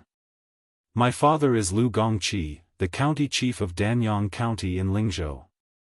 Su Fengnian smiled. "Your elder brother is Lu Yushan, the cavalry captain of the Dragon Elephant Cavalry?" At that time, he followed the Long Xiang army straight into the enemy's territory and beheaded 12 people? Lu Yukuan, who was the most domineering in the eyes of his companions, suddenly had tears in his eyes and trembled all over, as if he had been struck by lightning. Eldest young Master Lu was about to kneel down, but when he saw the man in front of him gently shake his head, he immediately straightened his knees that had already bent a little, not knowing what to do. Last year, in the farce of the officialdom in Lingzhou, many meritorious generals were forced to take off their armor in front of the public by a young man with the title of Lingzhou General, revealing scars all over their bodies. Lu Yukuan was there to watch from a distance. At first, he did not feel that the scene was very shocking. But later, he saw his elder brother who had returned from the border. His elder brother, who had always looked down on him, almost broke off relations with his father and the whole family because his father, who was a civil official, made a few sarcastic complaints at the dinner table. Later, he drank wine with his younger brother for the first time and talked intermittently about the war on the border. He talked about how his fellow soldiers died in battle calmly. Only then did Lu Yukuan begin to understand the heavy significance. So Lu Yukuan climbed Mount Wudong in the cold spring. He just wanted to know how the new Prince Liang practiced martial arts. Su Fengnian did not want to reveal his identity here, so he stopped chatting with Lu Yukuan. Then he said goodbye to Kong Dahu and Su Shiying, gave Li Yufu a look, and walked to the hut with Lu Chengyan. After he left, Kong Dahu and Su Shiying looked at each other. How did this guy get involved with the dignified satrap's son? Looking at the situation, he was at least a figure with a family background of the same level. How could he be patient enough to talk to the two of them for a long time? The corner of Su Shiying's mouth twitched. At that time, he had pretended to pat that guy on the shoulder, for fear that these aristocratic sons, who liked to hide knives behind smiles, would turn around and attack him. He hoped that he would not be put in a sack and sink into the elephant washing pool before he could figure out a master. Lu Yukuan had the courage to observe for a long time. When he saw the king of Bailiang squatting and chatting with the two poor martial artists for a long time, he hurried forward and made a toast. He took the initiative to get close to them and said, "Brothers, I am Lu Yukuan from Lingzhou. It is fate that we met. I have wine, the most authentic green ant wine. Why don't the three of us drink it together?" Kong Dahu asked stupidly, "Young master, you don't charge, do you?" Lu Yukuan smiled helplessly and said, "You are slapping my face, aren't you?" Kong Dahu and Su Shiying went to Lu Yukuan's luxurious silk tent in a daze and drank the boiling hot green ant wine. Around them, a group of playboys in bright clothes were looking at them with admiration, and the eyes of the few young and beautiful heroines were even brighter. When the two finally learned the man's identity, they were dumbfounded. In the 4th year of Xiangfu, Su Shiying, a cavalryman from Liangzhou, died at the border after his brother, who was a crossbowman. In the 6th year of Xiangfu, Kong Dahu, a foot soldier from Yuzhou, died in Beimang's Aquarius prefecture. The two of them smiled before they died and died without regrets. Chapter 1345.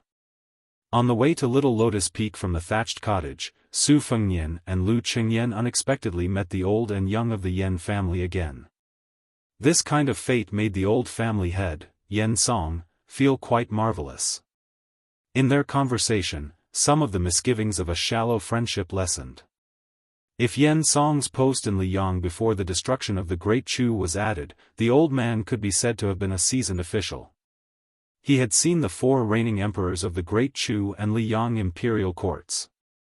In fact, he had seen the new emperor Zhao Zhuan of Liyang a long time ago. However, when Yen Song was the assistant minister of the Ministry of Rites, Zhao Zhuan was still a young 4th prince who was not outstanding in any aspect.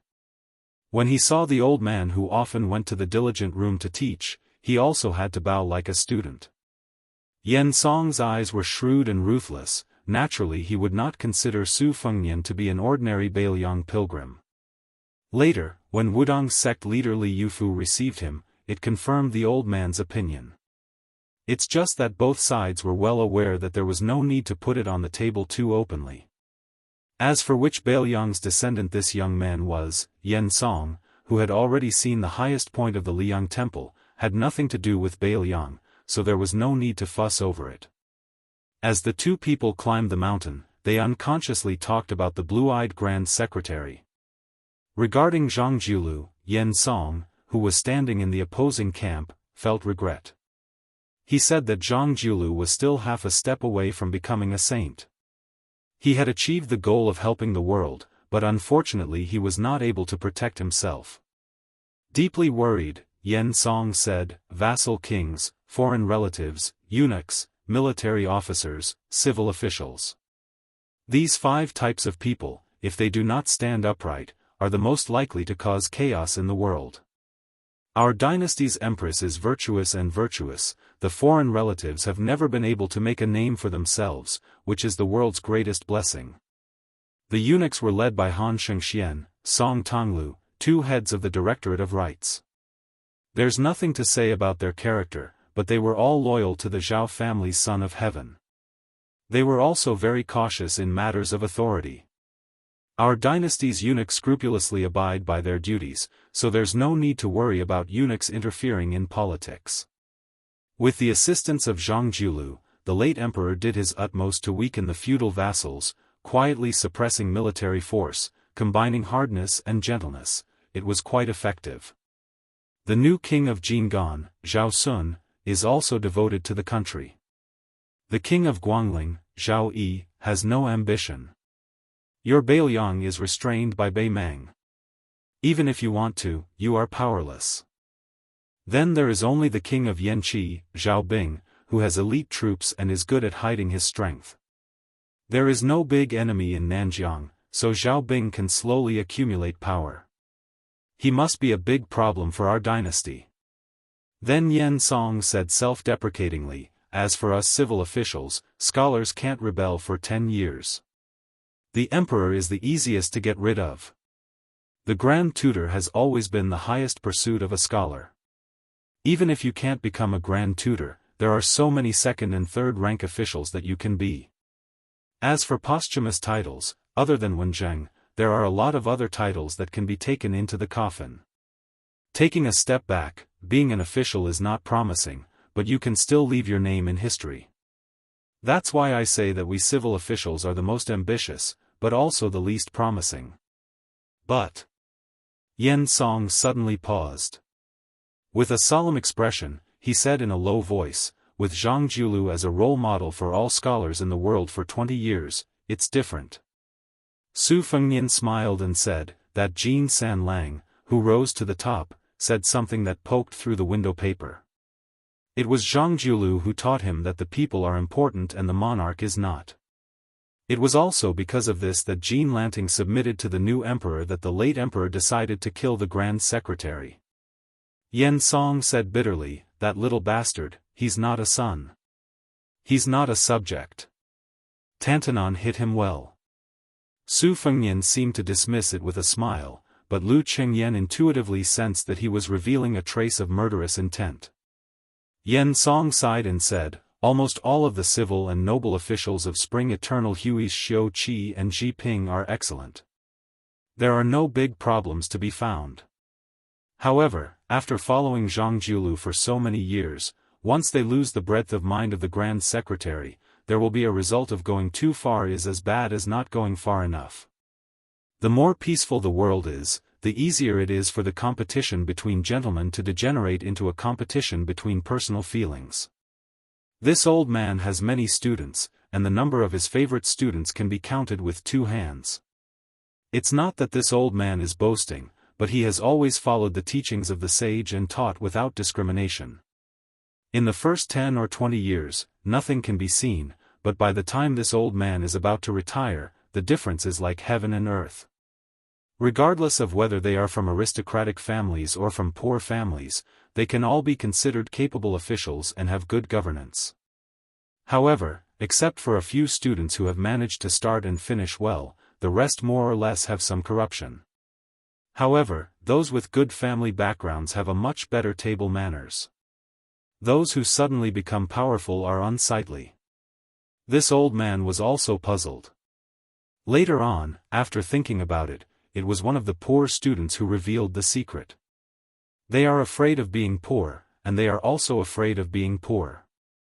Even if they don't think for themselves, they have to accumulate wealth for their descendants.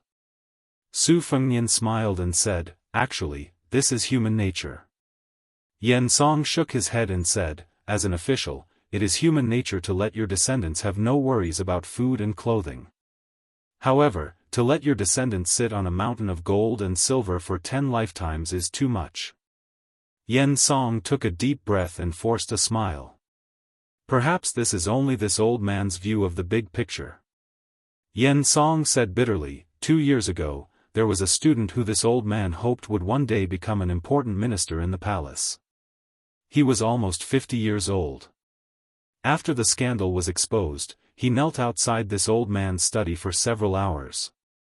This old man wanted him to die, but when he thought of that young face and that pair of clear and clean eyes when he asked me for advice, this old man couldn't be ruthless. In the end, he just let him lose his official position. I heard that now that the new emperor has ascended the throne, his thoughts are active again. He wantonly operates in the capital, trying to recover. You have to know that the target of his extravagant spending just so happened to be the clan members and nobles that he thought were the rats and worms of the country back then. I still remember that this old man had tried to console him back then.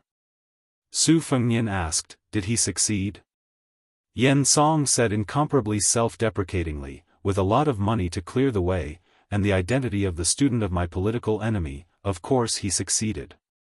He became the director of the Ministry of Rights. After that, he even wrote a letter to me, his teacher, saying that he would inherit my mantle and become the assistant director of the Ministry of Rights."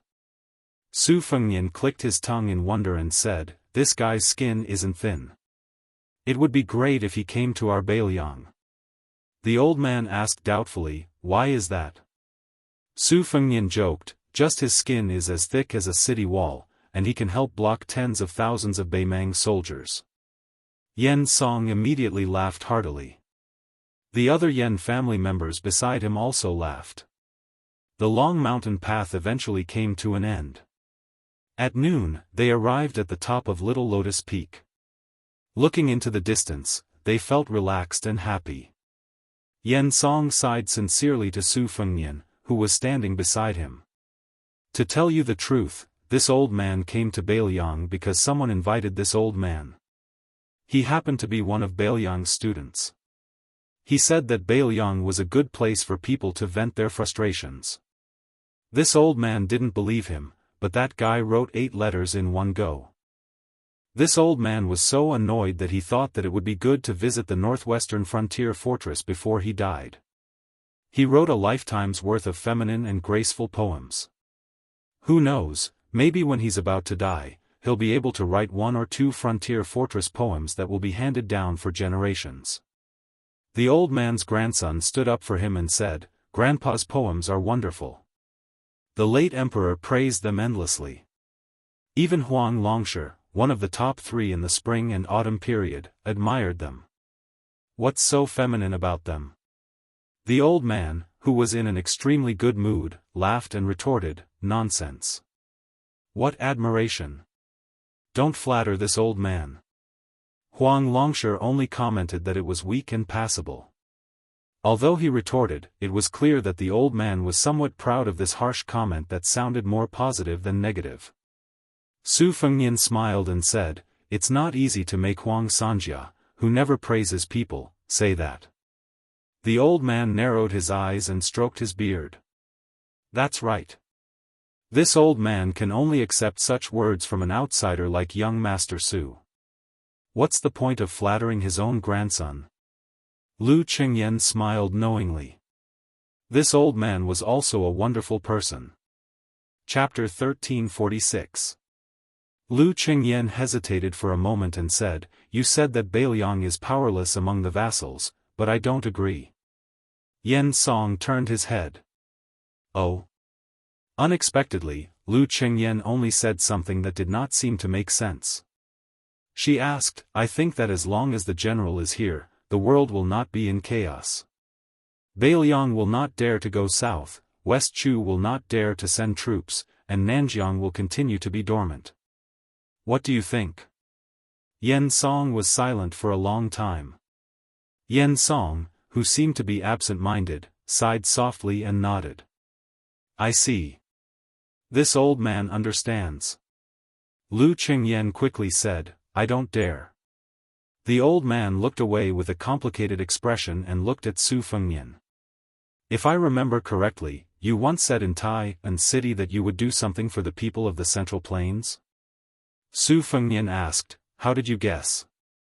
Yen Song said calmly, "For a woman to have such knowledge, she must be the daughter of a big family.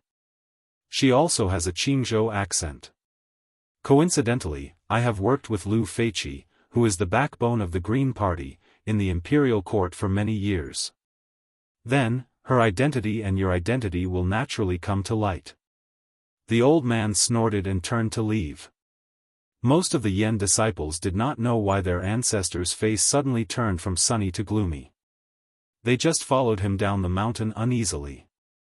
They thought that the trip to Wudong Mountain was a trip with high spirits but ended with disappointment. Lu Qingyan said apologetically, "It's my fault for drawing legs on a snake."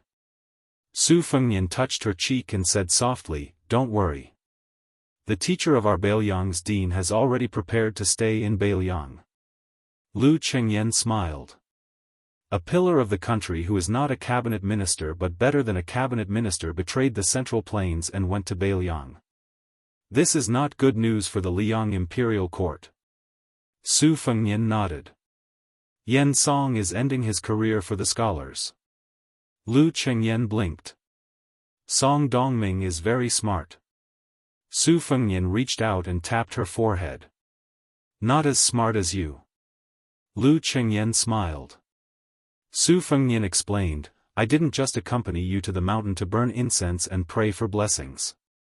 This is my blessed land. To be precise, this is a part of my territory.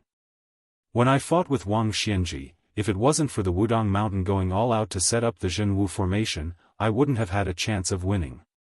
Ever since he was born, because of his identity, fortune and misfortune were interdependent. The fortune was him, and the misfortune was his family. After I started practicing martial arts, I had many battles where my life was hanging by a thread, but I didn't die every time. Even if my vitality was greatly damaged, I could always recover afterwards. At first, I thought it was strange. Later, when I gradually reached a higher level in martial arts, I understood that the bigger the restaurant, the bigger the customer. I was like a guest going to a restaurant. Although my identity was special and I could often eat exotic delicacies, I still couldn't escape the fate of eating whatever the owner of the restaurant gave me. Huang Longsher had once divulged a heavenly secret, saying that I would probably have to eat my last meal in the next few years, and then there wouldn't be a next meal. This was probably the fate of that meat in this life. I guarded the northwest gate, but I died in battle. Beiliang was gone, and 300,000 cavalry were gone. I only left a few words in the history books that I didn't know how to praise or criticize, and then this page would be over. What happens to me in the future will depend on how the heavens write the history books. Su Fengnian's eyes were resolute. But ever since I started practicing the blade, I never thought about accepting my fate. At that time, I was just a useless prince, and I wanted to take revenge against experts like Yang Taisui and Lu Haoshi. Later on the mountain top, I wanted to slay the dragon and the celestials. Now, I want to protect Bailiang. I don't want to eat the last meal the heavens gave me. That's why you've also seen it for yourself. The heavens aren't easy to negotiate with either. Very quickly, the worst situation of northern Mang being pressured by 3 fronts appeared. This might be the so-called retribution of the heavenly Tao. Lu Qingyan held Su Fengnian's hand tightly. The cold wind blew against Su Fengnian's face, and he smiled. You must have suffered a lot to marry me. Lu Qingyan stood shoulder to shoulder with this man. There's joy in the bitterness, and the aftertaste is endless. It's enough for me to eat for several lifetimes. Li Yufu brought his disciple Yu Fu to the top of the mountain. There were several thatched cottages here, and they were all clean. They only saw Su Fengnian standing on the side of the cliff. Lu Qingyan's body was weak, and she couldn't stand the wind at the top of the mountain, so she went to rest in one of the cottages. Li Yufu walked to Su Fengnian's side, but the little Taoist boy didn't dare to come closer. He stayed a few feet away from the two. Su Fengnian whispered, "Is it easy?" Li Yufu looked back at his disciple and smiled. "It's more troublesome than I thought. This child is stubborn and likes to get to the bottom of things. A few days ago, I helped an old man who came to the mountain to burn incense. It was a bad lot, and his grandson was going to die at the border. This disciple complained about what I did at that time, and was angry with me for several days." Su Fengnian curiously asked, "How did you do it?" Li Yufu replied, "I didn't tell the old man the truth. I only said that it was a good lot, and it's half a blessing and half a curse. It depends on fate." Su Fengnian asked, "What did the child complain about?" Li Yufu said helplessly, "He complained that I shouldn't have lied, or I should have been a good person to the end and changed the lot for the old man's grandson." Su Fengnian thought about it and didn't say anything. He wasn't the little Taoist boy Yu Fu, so he naturally knew the complexity of the matter. He sighed. It seems that the old chief Wang Zhonglo must have suffered a lot when he had such a little junior brother. Li Yufu smiled but didn't say anything. Su Fengnian whispered, "I've squandered most of the aura of Mount Wudong. I'm sorry." Li Yufu shook his head and said, "Since ancient times, mountains and rivers have spirits." Su Fengnian asked, "Aren't there immortals who are spirits?" Li Yufu smiled and said, "Huang Longshi said that there were immortals in the world, and then there were no more immortals around. The more people know about it, the more they value chivalry. At that time, chivalry will become the backbone of Jianghu and the world. In my opinion, immortal cultivation is too difficult. It's far away, but it's easy to be human. If a difficult thing can't be done, everyone has an excuse. If an easy thing can't be done, it's hard to find an excuse for yourself." Su Fengnian said, "I may not climb the mountain in the future." Li Yufu whispered, "I will go down the mountain often." Su Fengnian smiled and said, "In the future, that child should be beaten. Who told him to kidnap my sister without telling me in his last life? He still owes me." Li Yufu smiled and didn't say anything. Su Fengnian didn't rush down the mountain. Instead, he stayed at the top of Small Lotus Peak. Lu Qingyan sat with him at the turtle-carrying tablet for a while and then went to sleep. When she woke up the next day, she didn't know if she had a dream. She seemed to have seen a scene in a daze last night, but she couldn't be sure. After she opened her eyes, she saw Su Fengnian sitting by the bed. The latter smiled warmly but didn't give an answer. That night, a father and son stood side by side. The old man folded his hands in his sleeves and his back was slightly hunched. The old man looked at the territory of Bailiang. The young man smiled and said, "Father, I just know that without you, there are no tigers in the mountains." The old man just gave an irrelevant answer, "If you can't bear it, don't force it. I only said half a sentence before. There's no reason that no son can't die."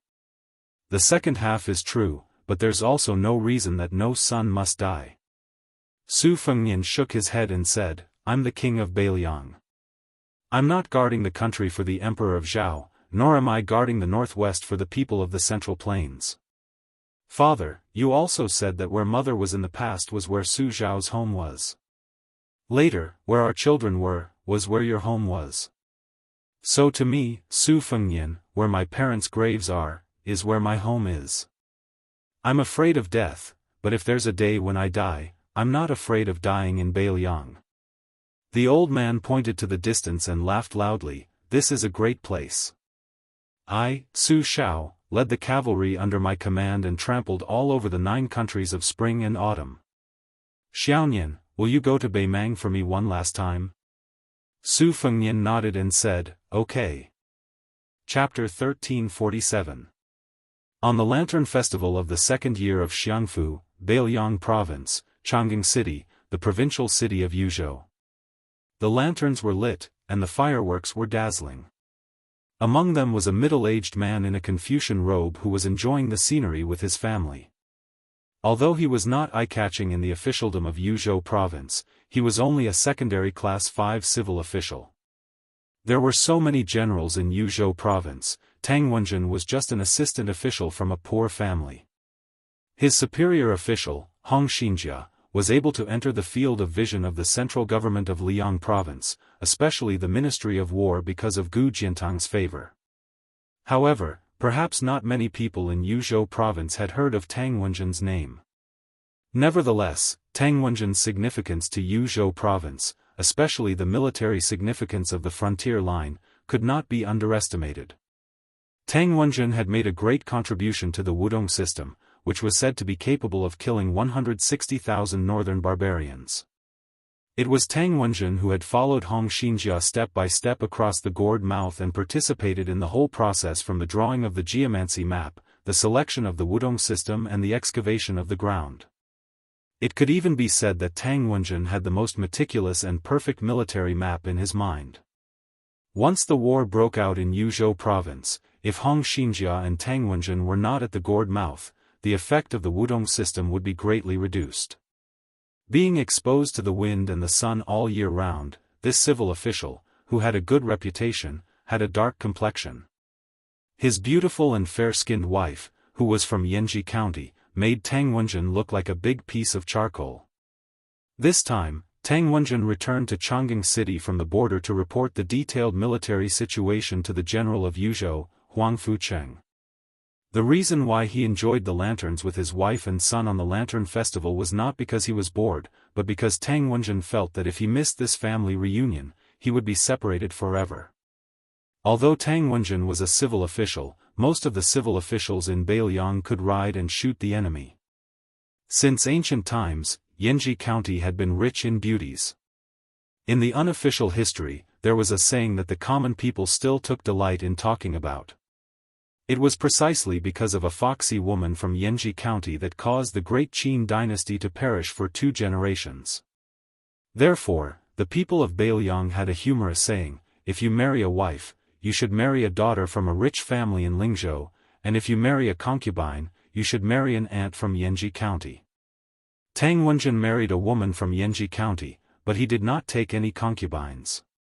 For many years, they lived in harmony. The only flaw was that they gave birth to 2 daughters, but they did not have a son. However, Tang Wenjun did not feel any regret. He doted on his 2 daughters very much. On the other hand, his wife always felt that she had let down the Tang family.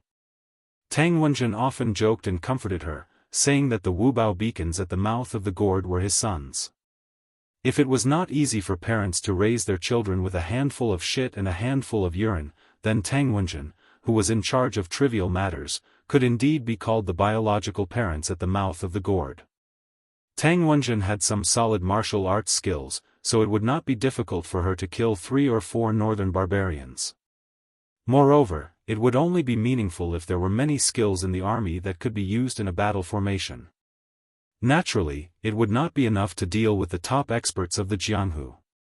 Tang Wenjun was a scholar in her bones, and she had never planned to play catch and kill with any experts in this life. Therefore, Tang Wenjin did not know that in the crowded crowd, there were no less than 10 pairs of eyes paying attention to him. Those gazes were all like dragonflies skimming the surface of the water. They were experienced and were not even enough to make Tang Wenjin have some kind of intuition. At most, he only misunderstood them as lechers who were drooling over the wife beside him. Tang Wenjin and his wife each held the small hands of their daughters. It was inevitable that he was a little absent-minded because his mind was on the mouth of the gourd. He was thinking about which Wu castle needed to be strengthened, which beacon needed more manpower, which post road and which pass needed to be assigned scouts. In the army of Beiliang, young civil officials such as Hong Xinjia and Tang Wenjin, as well as the new Honglu general Cao Xiaojiao, were forcibly classified into the Chen faction. Besides being in their prime years, these border officials were more or less influenced by the former governor of Beiliang Chen Jibao. They believed that details would determine the war situation. Therefore, they had a lot of differences with the veteran generals such as Yan Wenluan and Chen Yinshui.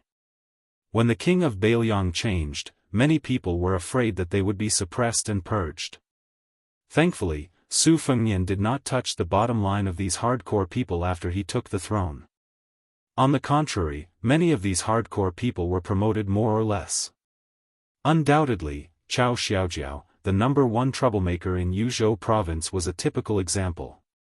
They also reciprocated the tacit consent of Su Fengnian and the specific implementation of the policy of pacifying the border army and mobilizing the provincial army, which was carried out by Su Beiji and Chen Shiliang. Tang Wenjin had no impression of the king of Beiliang. He did not admire or dislike him. As long as he did not come to the defense line at the mouth of the gourd, Tang Wenjin would continue to work for him without complaint. Tang Wenjin suddenly smiled and felt a little proud. It was true that the mouth of the gourd had consumed a huge amount of Beiliang's provisions, but he and General Hong were using those stones to exchange for the lives of the Beiliang barbarians. It was a good deal for Beiliang. The late emperor of Liang, Zhao Dun, was an open-minded ruler. Although he and the empress lived a simple life, they did not forbid women from wearing makeup. Beiliang was far away from the emperor, so they did not know what it meant to overstep their authority. Although the people were poor, their families were not poor. Every festive season, rich and powerful women would compete with each other for beauty. As long as they had money and dared to wear it, they would not be restrained even if they wore phoenix coronets and robes. At this time, in the crowd, there was a young woman who imitated the heavenly treasure makeup style of the old southern Tang imperial women. She had a graceful figure and a personal maidservant who combed her hair into a bun. One of the two women was plump and the other was slender. They complemented each other very well and were very eye-catching. Many idlers who liked to wait for an opportunity to take advantage of them swarmed over. In order to block the disaster for her mistress, the maidservant had already dropped several of the exquisite little combs made of gold, silver, and jade. However, it was still impossible to guard against them. The young woman's delicate buttocks still could not escape from the disaster. She was gently patted by a nimble skinny monkey with a mouth full of yellow teeth. Obviously, he was a veteran. The young woman was so frightened that her face turned pale and she hurriedly ran away. This scene happened to fall into the eyes of Tang Wenjin's wife. In addition to sympathy and annoyance, she also had a hint of jealousy and ridicule.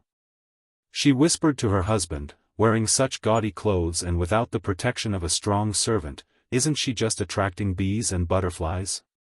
Who's to blame?" Tang Wenjin did not care about these trivial matters.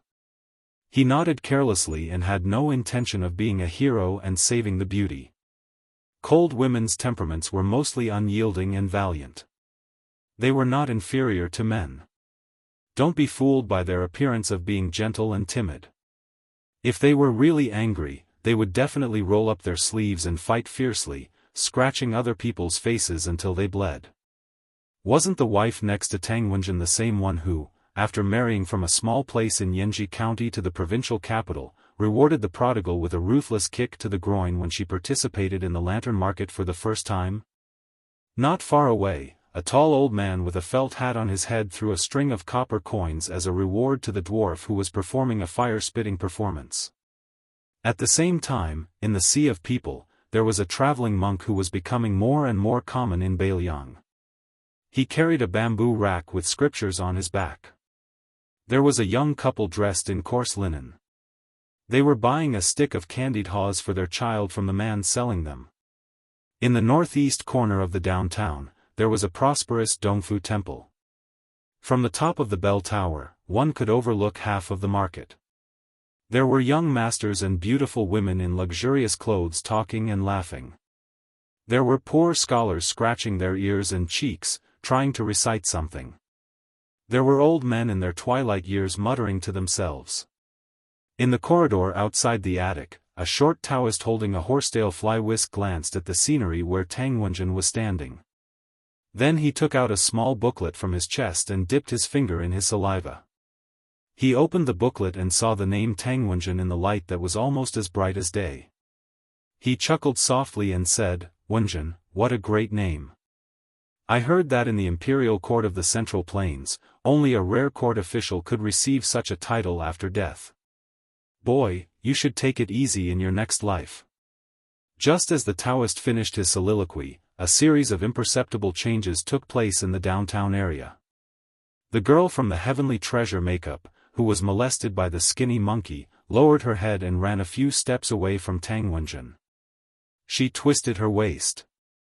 Even though she was in a difficult situation, she still had a natural charm. At some point in time, the servant girl in the bun had taken a small silver hairpin from her head.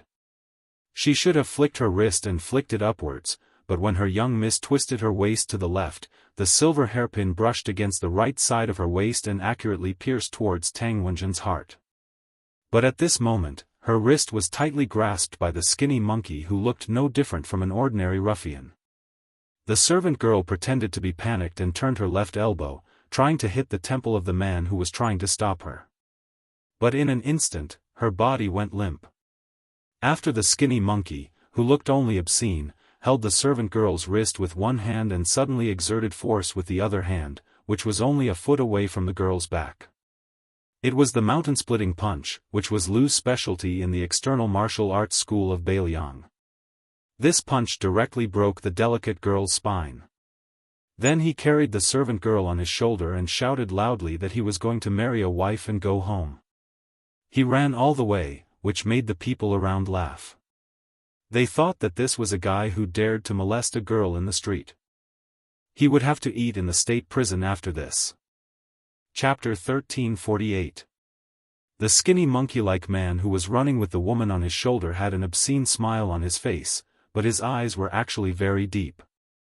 As a direct descendant of the Lu family, the first in external martial arts, in Beiliang, although his name did not appear in the genealogy of the Lu family, his skills and temperament were naturally the best.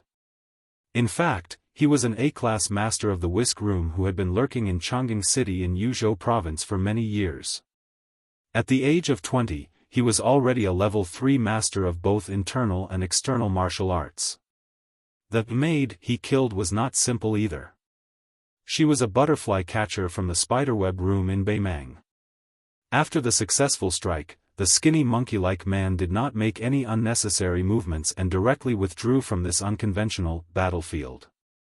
He clearly remembered that when he first joined the whisk room, the senior who led the way only taught him a seemingly simple truth: there was a fine line between killing and being killed. After saying this, the senior smilingly asked him if he understood. Before the skinny monkey-like man nodded, he was sent flying backward. After lying on the bed for 2 months, he could finally get up and walk. After that, he understood a little. In the whisk room, which was built by Chu Lushan, rules were the most important. When and where to kill, what method to use to kill, when and where to withdraw. If there was an accident, someone else would secretly remedy it. No one was allowed to act on their own. The most taboo in the whisk room was to be self-righteous. If anyone dared to break the rules, Chu Lushan, the team leader, had a variety of rules to teach people. Therefore, for so many years, the assassination of the whisk room spies and men of sacrifice was very clean from the beginning to the end. Over time, there were very few accidents. After seeing the butterfly catcher being carried away, the old man in the felt hat who had thrown a string of copper coins to the vaudeville dwarf blocked in front of the man and woman in linen clothes, preventing them from getting closer to Tang Wenjin and her husband. The old man greeted them with a smile as if he had met a longtime friend of his. In an instant, he exchanged 6 moves with the young man. Finally, the old man with a kind smile, put his arm around the young man's shoulder and stabbed a poisoned dagger into the waist of the Beimang catcher. What's more, the dagger was quickly pulled out and stabbed again. The young woman who had disguised herself as the butterfly catcher looked at all of this as usual. Even when the old man in the felt hat supported her husband and quickly moved away from her, she did not move. However, the corners of her mouth were slightly raised. When the old man in the felt hat realized that something was wrong, his head seemed to have been hit violently and he leaned back. The old man with blood oozing out of his forehead saw a young child standing not far away. The child, who looked innocent, tilted his head and gently spat out the second hawthorn seed. Then, the old man in the felt hat, whose vision was blurred, laughed. The butterfly catcher hurriedly squeezed into the crowd and disappeared in an instant. However, the child, whose real age could not be guessed, was left behind forever. There was a wooden stick that was originally used to skewer the candied hawthorn on his forehead. The honest old man who was selling candied hawthorns on the street picked up the child and quickly walked to the old man in the mink hat who was about to fall back. He inserted the stick that was full of candied hawthorns into the ground and freed one hand to support his old friend and the dead catcher. The old man in the felt hat was speechless. He looked at his old friend who had quarreled with him for half of his life. His lips trembled, but he could not say anything. The latter's eyes were red. He first wiped the blood on his old friend's forehead and then pulled his old friend's felt hat to cover his forehead.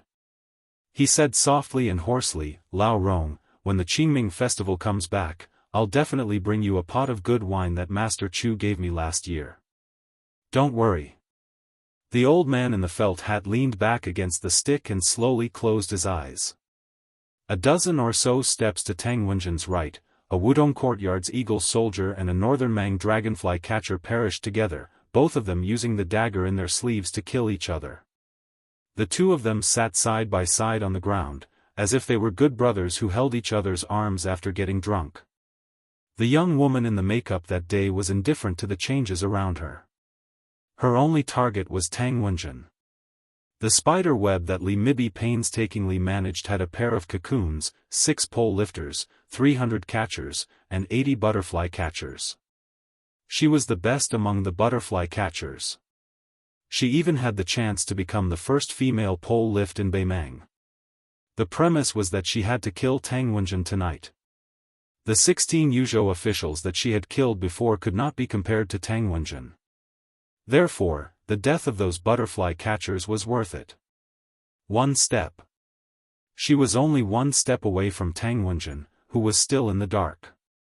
Suddenly, the inconspicuous young woman beside Tang Wenjin bumped into her arms. In the corridor outside the clock tower, a burly young man with a sword appeared beside the short Daoist.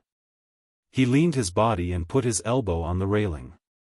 He narrowed his eyes and watched the hidden battle in the downtown area. He curled his lips and said, "What a waste of effort." The old Daoist withdrew his gaze. He seemed to be unwilling, but he still put away the booklet. He put the fly whisk on his arm and said flatly in the Liang official language, "If you want to blame someone, blame your spider web for the wrong information. You couldn't even find out that Tang Wenjin's wife was a spy for Beiliang." The young man with a sword had a much more pleasant Liang accent. He sounded exactly like a Central Plains person. He said casually, "I'm just a pole lift who does the dirty work. I'm not an immortal. To be honest, you, the great immortal of the Daoist sect, are the ones who are called immortals." The old Daoist did not get angry. There were 135 targets in the booklet. So far, only 37 people have been killed. Not to mention the Jianghu men of sacrifice of our dynasty and the scouts and riders of Bailiang, 1 pole lift, 12 butterfly catchers, and 31 catchers have died in your spider web. Isn't the loss outweighed the gain? The pole lift of Beimang did not speak. The great immortal of the Daoist sect frowned. We don't have any backup for this trip to Chongqing City. Do you want to join hands with me to kill the heavily guarded Yuzhou General Huang Fujin? The young swordsman with old age spots on the back of his hands sneered. Apart from you, Cui Wazi of the Daoist sect, who came with me to watch the show, the Yin Yang face in the princess's tomb, the great music house of the chess and sword music school, and the 2 on the devil's master ranking didn't show up. Aren't you curious where they are? Why did the 5 of you only make a few moves along the way? It's not like Bailiang didn't send anyone to guard the front line of the Calabash Cave. Half of the Tide Listening Pavilion's experts are hiding there, waiting for an opportunity. The immortals of the Daoist sect were good at cultivation, but they were not enlightened when it came to these dirty tricks. Cui Wazi was famous outside the Daoist sect, but his reputation in the sect was average. His talent was average. Not to mention the immortal Yuan Qingshan, who had already attained Dao and ascended, he could not even be compared to the senior brother who had been sleeping in a small building in Shijing with the flood dragon in the vat for 20 years. However, the empress had assigned tasks to all the major sects, so the Daoist sect had no choice but to push him, the great immortal of the Daoist sect. Cui Wazi also knew his own limits. Even though this spiderweb lifting pole beside him had not reached the Finger Xian realm, and he was not even sure if he had reached the Vajra realm, but if the 2 of them were to really go all out in a fight, the one to die would definitely be him, a genuine Daoist Finger Xian expert. Therefore, among the 5 first pin experts of Jianghu, the other 4 obviously looked down on Cui Wazi. He had no choice but to be an accountant. The old immortal asked tentatively, could it be that State Preceptor Li was targeting Huang Fujin from the beginning? The old man quickly added, or the more prestigious Yuzhou provincial governor Hu Kuei in the Bailiang frontier army? The spiderweb bandit, who was skilled in disguise, could not help but roll his eyes. Playing the lute to a cow. Chapter 1349. Cui Wazi clenched the handle of the fly brush and said gloomily, I respect Master Li, not you. Don't push your luck. However, the sword did not pay any attention to this virtuous and respected enlightened master of law. Instead, it turned around and stared fixedly at a weak and delicate woman who had previously accompanied a certain silk-clothed young master in a show of cultured elegance. In the general's mansion in Yuzhou, Huang Fujin, dressed in official robes, sat on a red sandalwood chair. In the hall stood an old swordsman who was resting with his eyes closed. He was carrying a heavy sword case. He was the master of the profound finger technique, Mi Fengjie, who had been recruited by the king of Bailiang himself. Compared to Cui Wazi, who practiced the profound finger technique on the bell tower, Michigan Fengjie's profound finger technique was based on the sword. Huang Fujin knocked on the table with one hand and held a teacup lid with the other. He gently fanned the steam rising from the tea in the cup.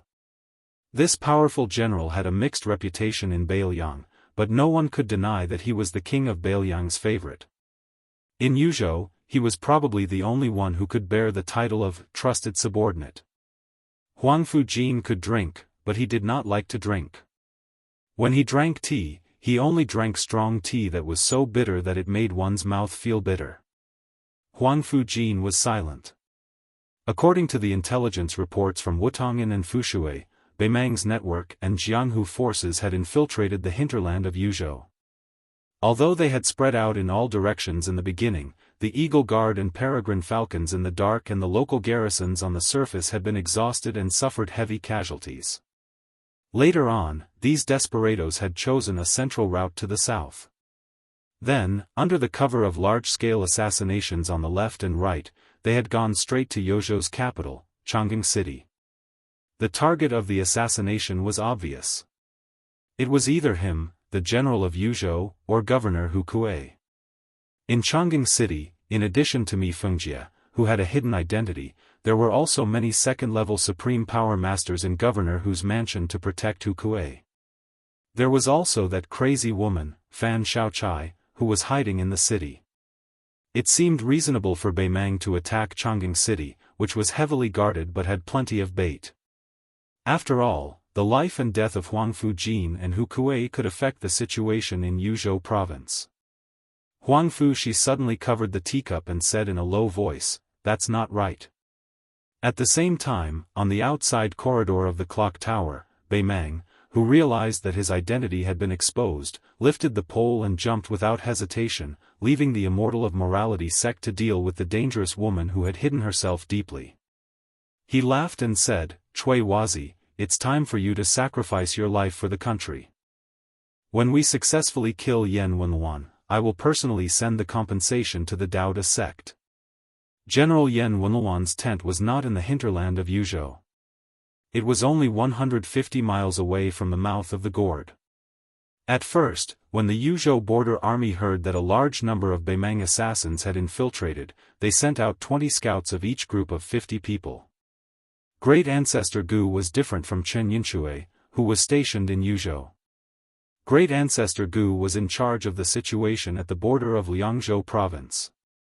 Because he was worried about the safety of the commander, he even asked Zhou Kong, the deputy commander of the cavalry army, to send the most elite crossbowmen to the old general's tent. He completely ignored Yan Wenluan's objection and sent them to the old general's tent in case of any accidents. As the spy reports were sent, it showed that the Beimang assassins kept coming south. Especially the tent of the deputy commander of the infantry army, Chen Yinshui, was attacked at night. The Yuzhou army suffered heavy casualties. If it were not for the fact that there were enough third-level masters and masters in the ambush, the consequences would be unimaginable. Although the alert of Yan Wenluan's tent did not weaken, everyone was obviously relieved. This day just happened to be the time when the northern Mang cavalry crazily poured in from the other side of the gourd, the smoke of war rising from all directions. Yan Wenluan led 1,000 cavalry to rush to the front lines. Around the 1,000 cavalry, the crossbowmen on the 3 white horses and the first-rate scouts of the Yuzhou infantry were carefully and skillfully scouting. The more they did so, the more uneasy Yan Wenluan's guard commander felt when the 10 of them blocked the path of the 1,000 cavalry. At the end of the road, the person in the lead was a woman whose face was covered by a white veil.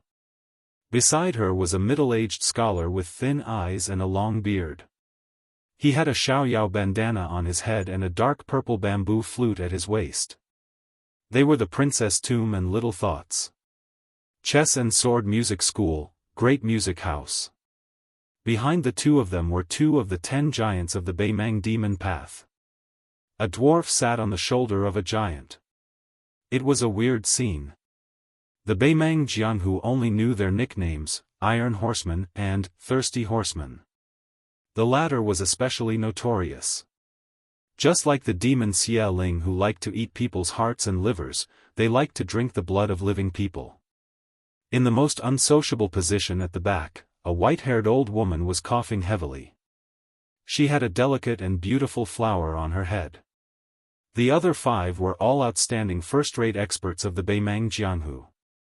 Yan Wenluan raised her arm and the 1,000 cavalry suddenly stopped. The old general chuckled and said, "This time, the northern barbarians have quite the appetite." The cavalry commander of the personal army was deeply worried. He urged his horse to Yan Wenluan's side. But before he could speak, Yan Wenluan laughed and said, "Don't worry. There's nothing for us to do today. Just enjoy it. In the end, there's still the existence of 10,000 enemies in the world. We generals who rely on the strength of our soldiers and horses have no choice but to accept it." In the cavalry commander's confusion, one of the cavalry silently stepped out of the formation. A man holding a long spear took off his helmet. This man, who was hailed by the world's famous general, Yan Wenluan, as the enemy of 10,000 enemies, slowly urged his horse forward. Many years ago, during the era when the sword god, Li Chungang, was the champion of the Jianghu, there was a man from Beiliang. 1 man, 1 horse, and 1 spear, he was unstoppable on the Beimang grasslands. His name was the spear immortal, Wang Xiu. After that, the world only knew that Wang Xiu taught a disciple who surpassed his master, the white-robed Chen Jibao. But even the people of Beiliang, and even the king of Beiliang, Su Fengnian, did not know the reason why Chen Jibao was unable to take away the famous spear, instant, after killing his master, Wang Xiu. It was because someone used an ordinary wooden spear to block Chen Jibao, who was wielding the plum ziqing. Looking at the seemingly ordinary cavalry charging with a spear, the leader of the great music house sighed helplessly. It's Su Yanbing. Our previous plan has become a joke. A gust of wind blew past him and the princess. The great music house felt even more helpless. You're courting death. The burly steel horseman galloped past them like lightning, and the dwarf laughed cruelly. When the distance between the two parties was about 50 steps, Thirsty kicked the giant's shoulders with both legs and used the momentum to leap forward. The thin and small figure's trajectory in the air was very ghostly and gaudy. In the end, it only brushed past him. The 1,000 cavalry behind Yan Wenwan did not see how the spear-wielding man attacked. They only saw the devilish dwarf explode into a cloud of blood in the air, and then the burly giant turned around and fled with all his might. They still did not see how the spear-wielding man on the horse moved his spear, but the enemy did not dare to run in a straight line. They circled back and forth, battered and exhausted. The next scene was even more inconceivable. The Beimang demon nicknamed Steel Horseman seemed to have been forced into a desperate situation for no reason. He turned around again and charged toward the horse. In the end, like an idiot committing suicide, he crashed into the tip of the spear, allowing the spear to pierce through his head. Su Yanbing flicked his wrist lightly and flung the giant corpse away. He continued to charge. It was not that Thirsty and Steel Horseman were too weak to withstand a single blow, but that the opponent they chose to attack with his spear had no chance of survival. In the past, when Wang Xiu, one of the 4 great grandmasters, fought against others, even if many of his opponents were on the same level as him, there were still very few who could withstand a single blow from him. Su Yanbing had already surpassed Wang Xiu's peak state by a lot. This was even more so. This meant that the battle between Su Yanbing and Chen Jibao in the future was destined to be a matter of a single spear. Chapter 1350. After the new jinshi in Liang, they were often not immediately appointed to an official post. Before they were officially promoted to an official post, they were sent to the 6 ministries and 9 ministers to practice their political affairs. This was the so-called jinshi system. After the new emperor ascended the throne, he went one step further on the basis of the assistant minister of the Ministry of War to patrol the borders established by the previous emperor himself. He created the precedent of the Ministry of War officials observing the borders. This was originally one of the proposals of the king of Jing'an, Zhao Sun, in the past. The purpose was to prevent the Ministry of War from only thinking about military affairs on paper and not being practical. It could be seen that the current emperor of the Zhao family was especially fond of this young vassal king, who was loyal and devoted during the Jingnan crisis. This time, the Ministry of War was leaving the borders of the capital, which attracted the attention of the whole court. The ranks of the officials of the Ministry of War were not high. Among them, the assistant minister of the carriage department, Kong Zhenrong, the manager of the military selection department, Gao Tingshu, and the others, and the manager of the military storage department, Yan Qiji. In the capital's officialdom, they were all typical, hairless, young faces. There were 2 reasons why the big shots in the imperial court paid attention to them. The first reason was that the first choice for observing the borders was not the expected 2 Liao provinces, where the assistant minister of the Ministry of War, Su Gong, was already coordinating with the Eastern Front. It was the northwestern frontier fortress of the Great Desert Smoke, Beiliang Road. The second reason was that the officials carefully selected by the Ministry of War were extremely thought-provoking. Among them, Gao Tingshu, the new second place, and Wu Xian, the same year in the officialdom, were able to rise to fame in Tai-an City. Obviously, it was not enough to rely on their first or third place status. If it were not for Jin San Lang, who spared no effort to add fuel to the fire, they would have been eclipsed by the government observation in 2 or 3 months at most. In the Zhao family yamen, where there were many high-ranking officials, the Yonghui era had lasted for more than 20 years, so there was no shortage of Zhuangyuan, and Tanhua. As for the Jinshi, there were even more. Who in the world did not know that Jin Lanting, who had helped Gao Tingshu and helped him, had regarded the Bailiang Su family as enemies? In addition, Yan Qiji and Kong Zhenrong's accompanying patrol was even more interesting. The Yan family entered the capital because of a woman, and Yan Jieshi and Yan Qiji became relatives of the emperor. What was even more unexpected was that the fourth prince, who had no ambition, could easily break the unshakable shackles of the imperial family's inheritance by not fighting for power. In the end, he smoothly became the emperor in the south. The emperor's father-in-law, Yan Jieshi, was previously a scholar of the Dongyuan Pavilion. Yan Qiji, who was often teased and bullied by the playboys of Tai and city when he first entered the capital, had now become the emperor's uncle. Who did not know that the emperor not only had a deep relationship with the empress, but also had a close relationship with this gentle and elegant brother-in-law before he ascended the throne? Otherwise, how could Yan Qiji, who was also a Jinshi, become the head of the armory department of the Ministry of War? How could he be personally escorted by the assistant minister of the Ministry of Appointments and even have Minister Liu of the Ministry of War personally greet him? Kong Zhenrong was also born in Bailiang. His father, Kong Dai, had entered the capital to become an official and joined the second prince's tutelage. Kong Wuqi and Yan Qiji were brothers who could wear the same pants as the king of Bailiang when they were young. Adding on Li Hanlin, the only one left in Bailiang, the four of them had visited at least 70 or 80 brothels together in Bailiang, if not 100. Thus, there was a lot to chew on. Of the four brothers, not to mention Su Fengnian, the hereditary king of the border, even if Li Hanlin had a father who was a second-level official in Liyang, what position was he in now? He was just a small crossbow bolt. Moreover, Li Gongda, who was widely recognized as a skilled official, had only been a governor for a few days. His butt had not even warmed the chair before he was quickly pushed aside by an outsider like Song Dongming. On the contrary, in the capital, not to mention Yan Qiji, who had an extraordinary status, Kong Zhenrong was already a powerful figure in the Ministry of War. If they were in any other province, even an old county governor would have to address Kong Zhenrong as his brother and treat him with great care. Perhaps, the latter would not be willing to accept it. Not long after they entered the border, they received the shocking news that the Beimang army was advancing on 3 fronts.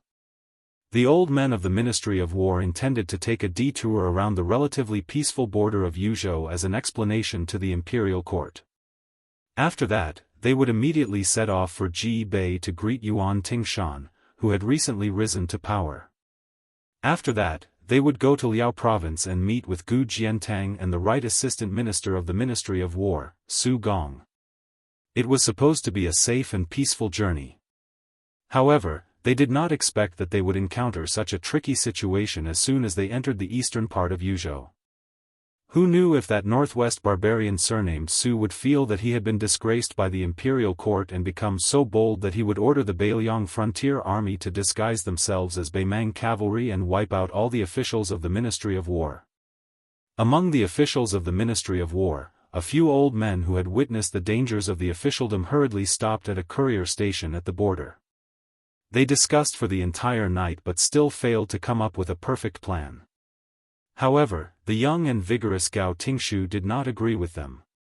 Not only did he propose to go straight to the calabash mouth of Yuzhou, but he also proposed to take a look at Huda City, which was the most impregnable pass in the northwest of Liangzhou province. The old men, who were already afraid of the cold, were so scared that their lips turned purple. If not for the fact that the bannerman was a junior in the officialdom who had a good impression on both Gu Jiantang and Minister Liu, he would have been kicked out of the Ministry of War by the time he returned to the capital.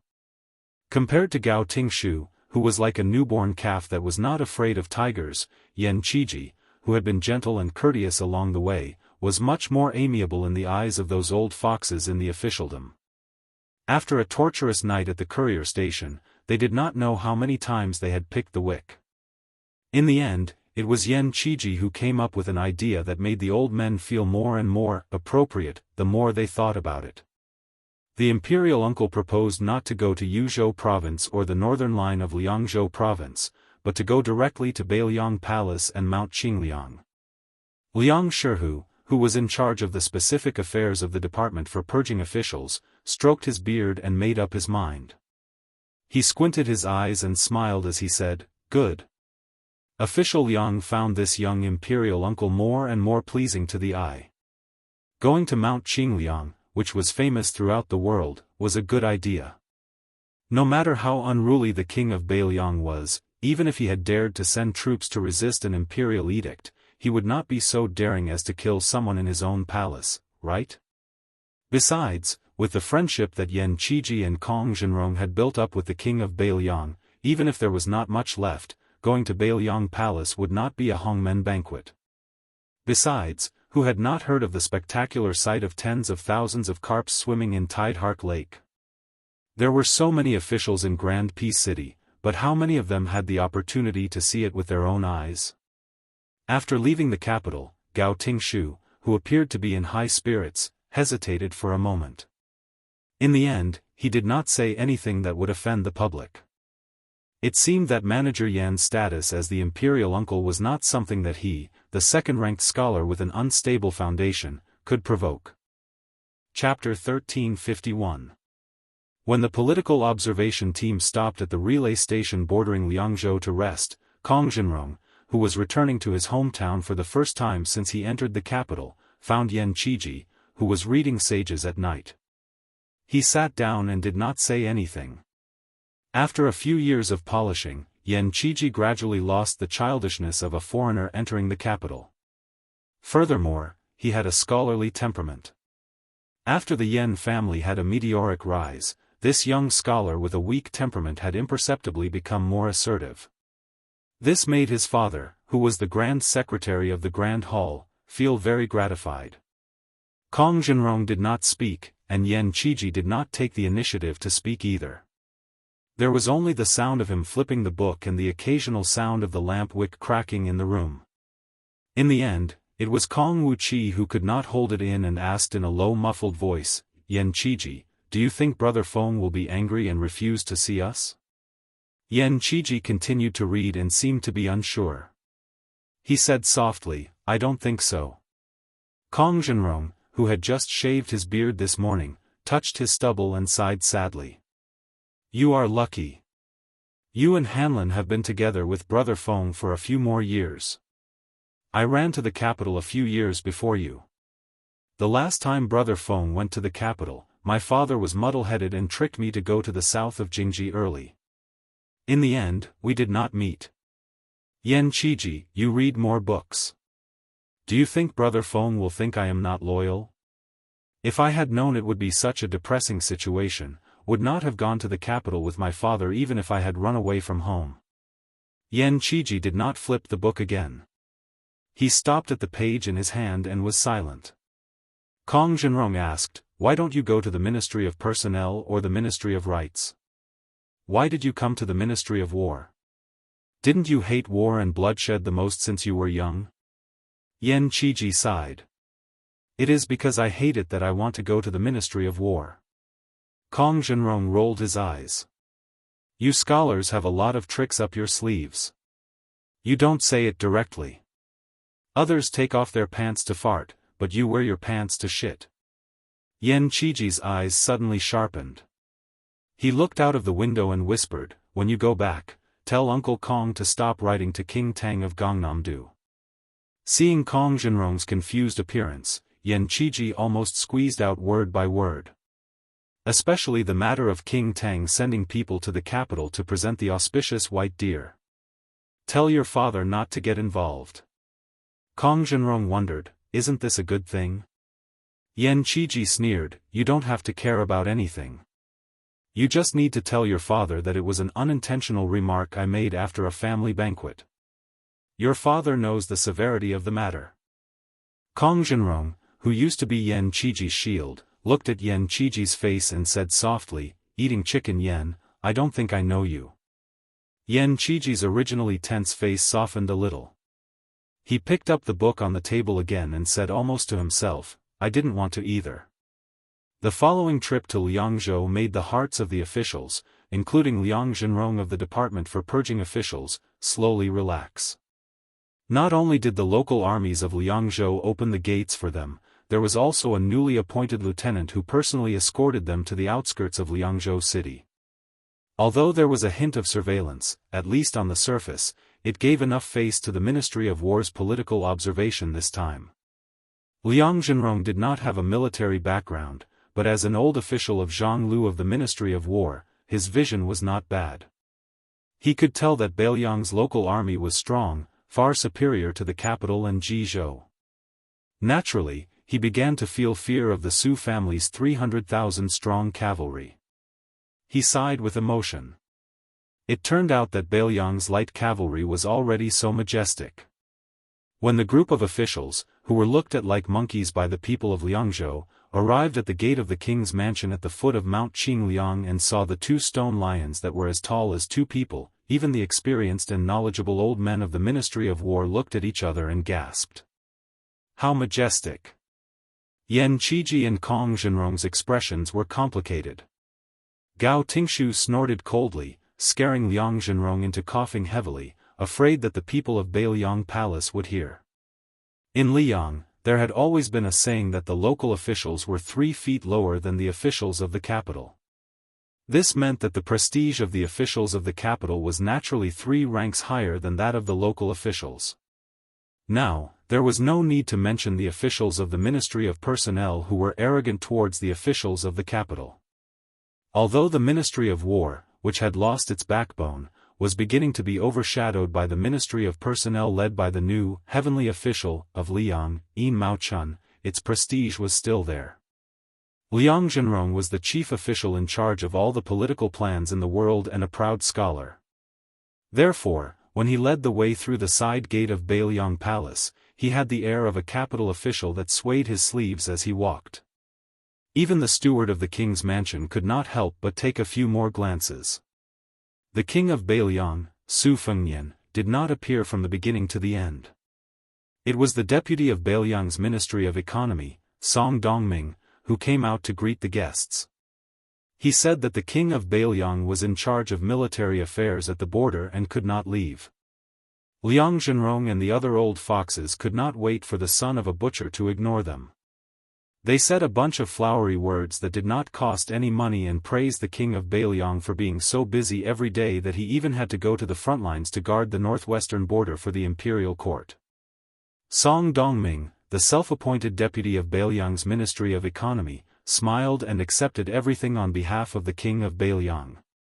It was probably because the deputy had the aura of a famous scholar from the Central Plains that made people feel like they were bathing in the spring breeze. Liang Zhenrong and the others immediately felt a lot better. They also felt that it was a pity that Song Dongming was a bright pearl covered in dust. If he went to the imperial court in the capital and stood side by side with the officials of the imperial court, that would be a sight to behold. After Song Dongming held a welcoming dinner for the officials from the Ministry of War, unexpectedly he did not have any intention of fooling around. As soon as he put down the chopsticks on the table, he stood up and led everyone to his office on the mountainside of Mount Qingliang to take a seat. He took the initiative to talk about the Northern Liangdao military officer's appointment and the border army's promotion and change, including the sensitive and important military affairs. Observing politics from the Ministry of War was a bit like patrolling on behalf of the heavens, but Liang Shihu dared to think this way when he went to Jizhou. How could he dare to be so arrogant in Northern Liangdao? He had originally thought that they would be lucky if they could eat a few meals and drink a few pots of green ant wine. He had even prepared himself to be ignored. The elders, including Liang Zhenrong, insisted on only listening and not speaking. However, Gao Tingshu was not so particular. He asked many times about the distribution of troops in Beiliang and the specific military affairs at the border. Song Dongming did not show any displeasure and always found some excuse to skip the questions. Liang Zhenrong was originally happy that Gao Tingshu was the first to stick his head out. If he could really find out the truth, it would be a great contribution. However, after the young manager kept asking, Song Dongming narrowed his eyes and lowered his head to drink his tea. Liang Zhenrong could no longer sit still. He glanced at the door in fear, afraid that if the deputy threw his cup, 500 executioners would rush out and push them to the ground, chop them up, and feed them to the dogs. Liang Zhenrong hurriedly tried to smooth things over. He said that he had heard that the scenery of the Tide Hark Lake was the best in the world and wanted to bring his colleagues to see it for themselves. Song Dongming did not stand up this time. He only smiled and let his subordinates lead the officials to Tide Hark Lake. Song Dongming then went to the top of the mountain alone. He looked at Su Fengnian, who was travel-worn, and asked, "Since you're back, why don't you talk about the old days?" Su Fengnian shook his head. He looked at Tide Hark Lake and said, "Sir Song, come with me to the back of the mountain. Let's go together and engrave the 296 names on the tombstone." Song Dongming nodded. The deputy of the administrator, who was walking with Su Fengnian to the back of the mountain, was obviously angry for a long time. Finally, he could not hold back his anger and said, "What a good saying. But what about the 296 people in Beiliang?" Su Fengnian said calmly, "Beiliang will remember it." Chapter 1352. Behind the mountain was a forest of steels. Stone steels were everywhere, and there were even more under construction. Most of them were still wordless, but there were already several hundred stone steels in the periphery that already had owners. They were all made from calligraphy pills, and they were all from the dragon elephant cavalry who had died in the battle in Liuzhou at the end of the auspicious year. There was an ancient saying that one would be thin if they used ink, and fat if they obtained vermilion. Therefore, calligraphy pills were best made with strength and hard bones. The people who had drawn these stone steels were two renowned Beiliang calligraphers. Because Mi Chang and Peng Henian lived in the north and south of Liangshan, there was a saying that, the south's muscle and the north's bone. Because of the conflict between the north and south, the two old calligraphers put on a stance that they would never interact with each other. Moreover, when great General Su Shao was still alive, they did not think much of Beiliang's military and political affairs. However, when the Beiliang palace announced that they were going to erect 300,000 stone steels, Mi Chang was the first to go to Mount Qingliang. He asked a few questions, and after getting the answers, he stayed there and then wrote a letter to Peng Henian. The general idea was, "Grandson Peng, do you dare to come face to face with your grandfather?" Afterwards, Peng Henian took the set of 4 treasures of the study that he regarded as his life and ran to the back of Mount Qingliang. He and Mi Chang built a hut and lived next to each other. The two old enemies actually became neighbors. Then, in the midst of the two old men sparring, or more accurately, quarreling with each other, the deputy administrator Song Dongming personally gave them a list. On the list were names and 2 simple things, when and where they were born, and when and where they died. At the beginning of the calligraphy pill, the two old men still had the intention of competing. Later, when Mi Chang wrote a name, he suddenly burst into tears. Lu Hongyi, a young man from Chunshui County in Lingzhou. When he was young, he relied on his family background and was unbearably naughty. This old man even scolded him for wasting that name. This child was only 21 years old, how could he die just like that? After that, Mi Chang Peng Henian became more and more silent. Other than communicating with the stonemasons who were responsible for carving the words on the back of the book, he did not like to talk much. Today, when the Mi and Peng elders heard that someone had arrived at the steel forest, their hearts tightened. With complicated feelings, they took their luggage and ran over to take a look. To their surprise, it was the king of Beiliang who had come in person. The two elders were not used to bowing to anyone, so their actions were very unfamiliar. Su Fengnian hurriedly helped the two elders up, but did not exchange any pleasantries. After a moment of hesitation, he divided the pile of paper into 4 portions, one for him and one for Song Dongming, and the other half for Mi and Peng, the 2 calligraphy grandmasters. The 4 silently began to write on the steel. Behind the four of them, there were 2 to 3 skilled craftsmen who had already prepared the tools and were waiting for the carving. In the evening, the sound of metal and stone clanging could be heard.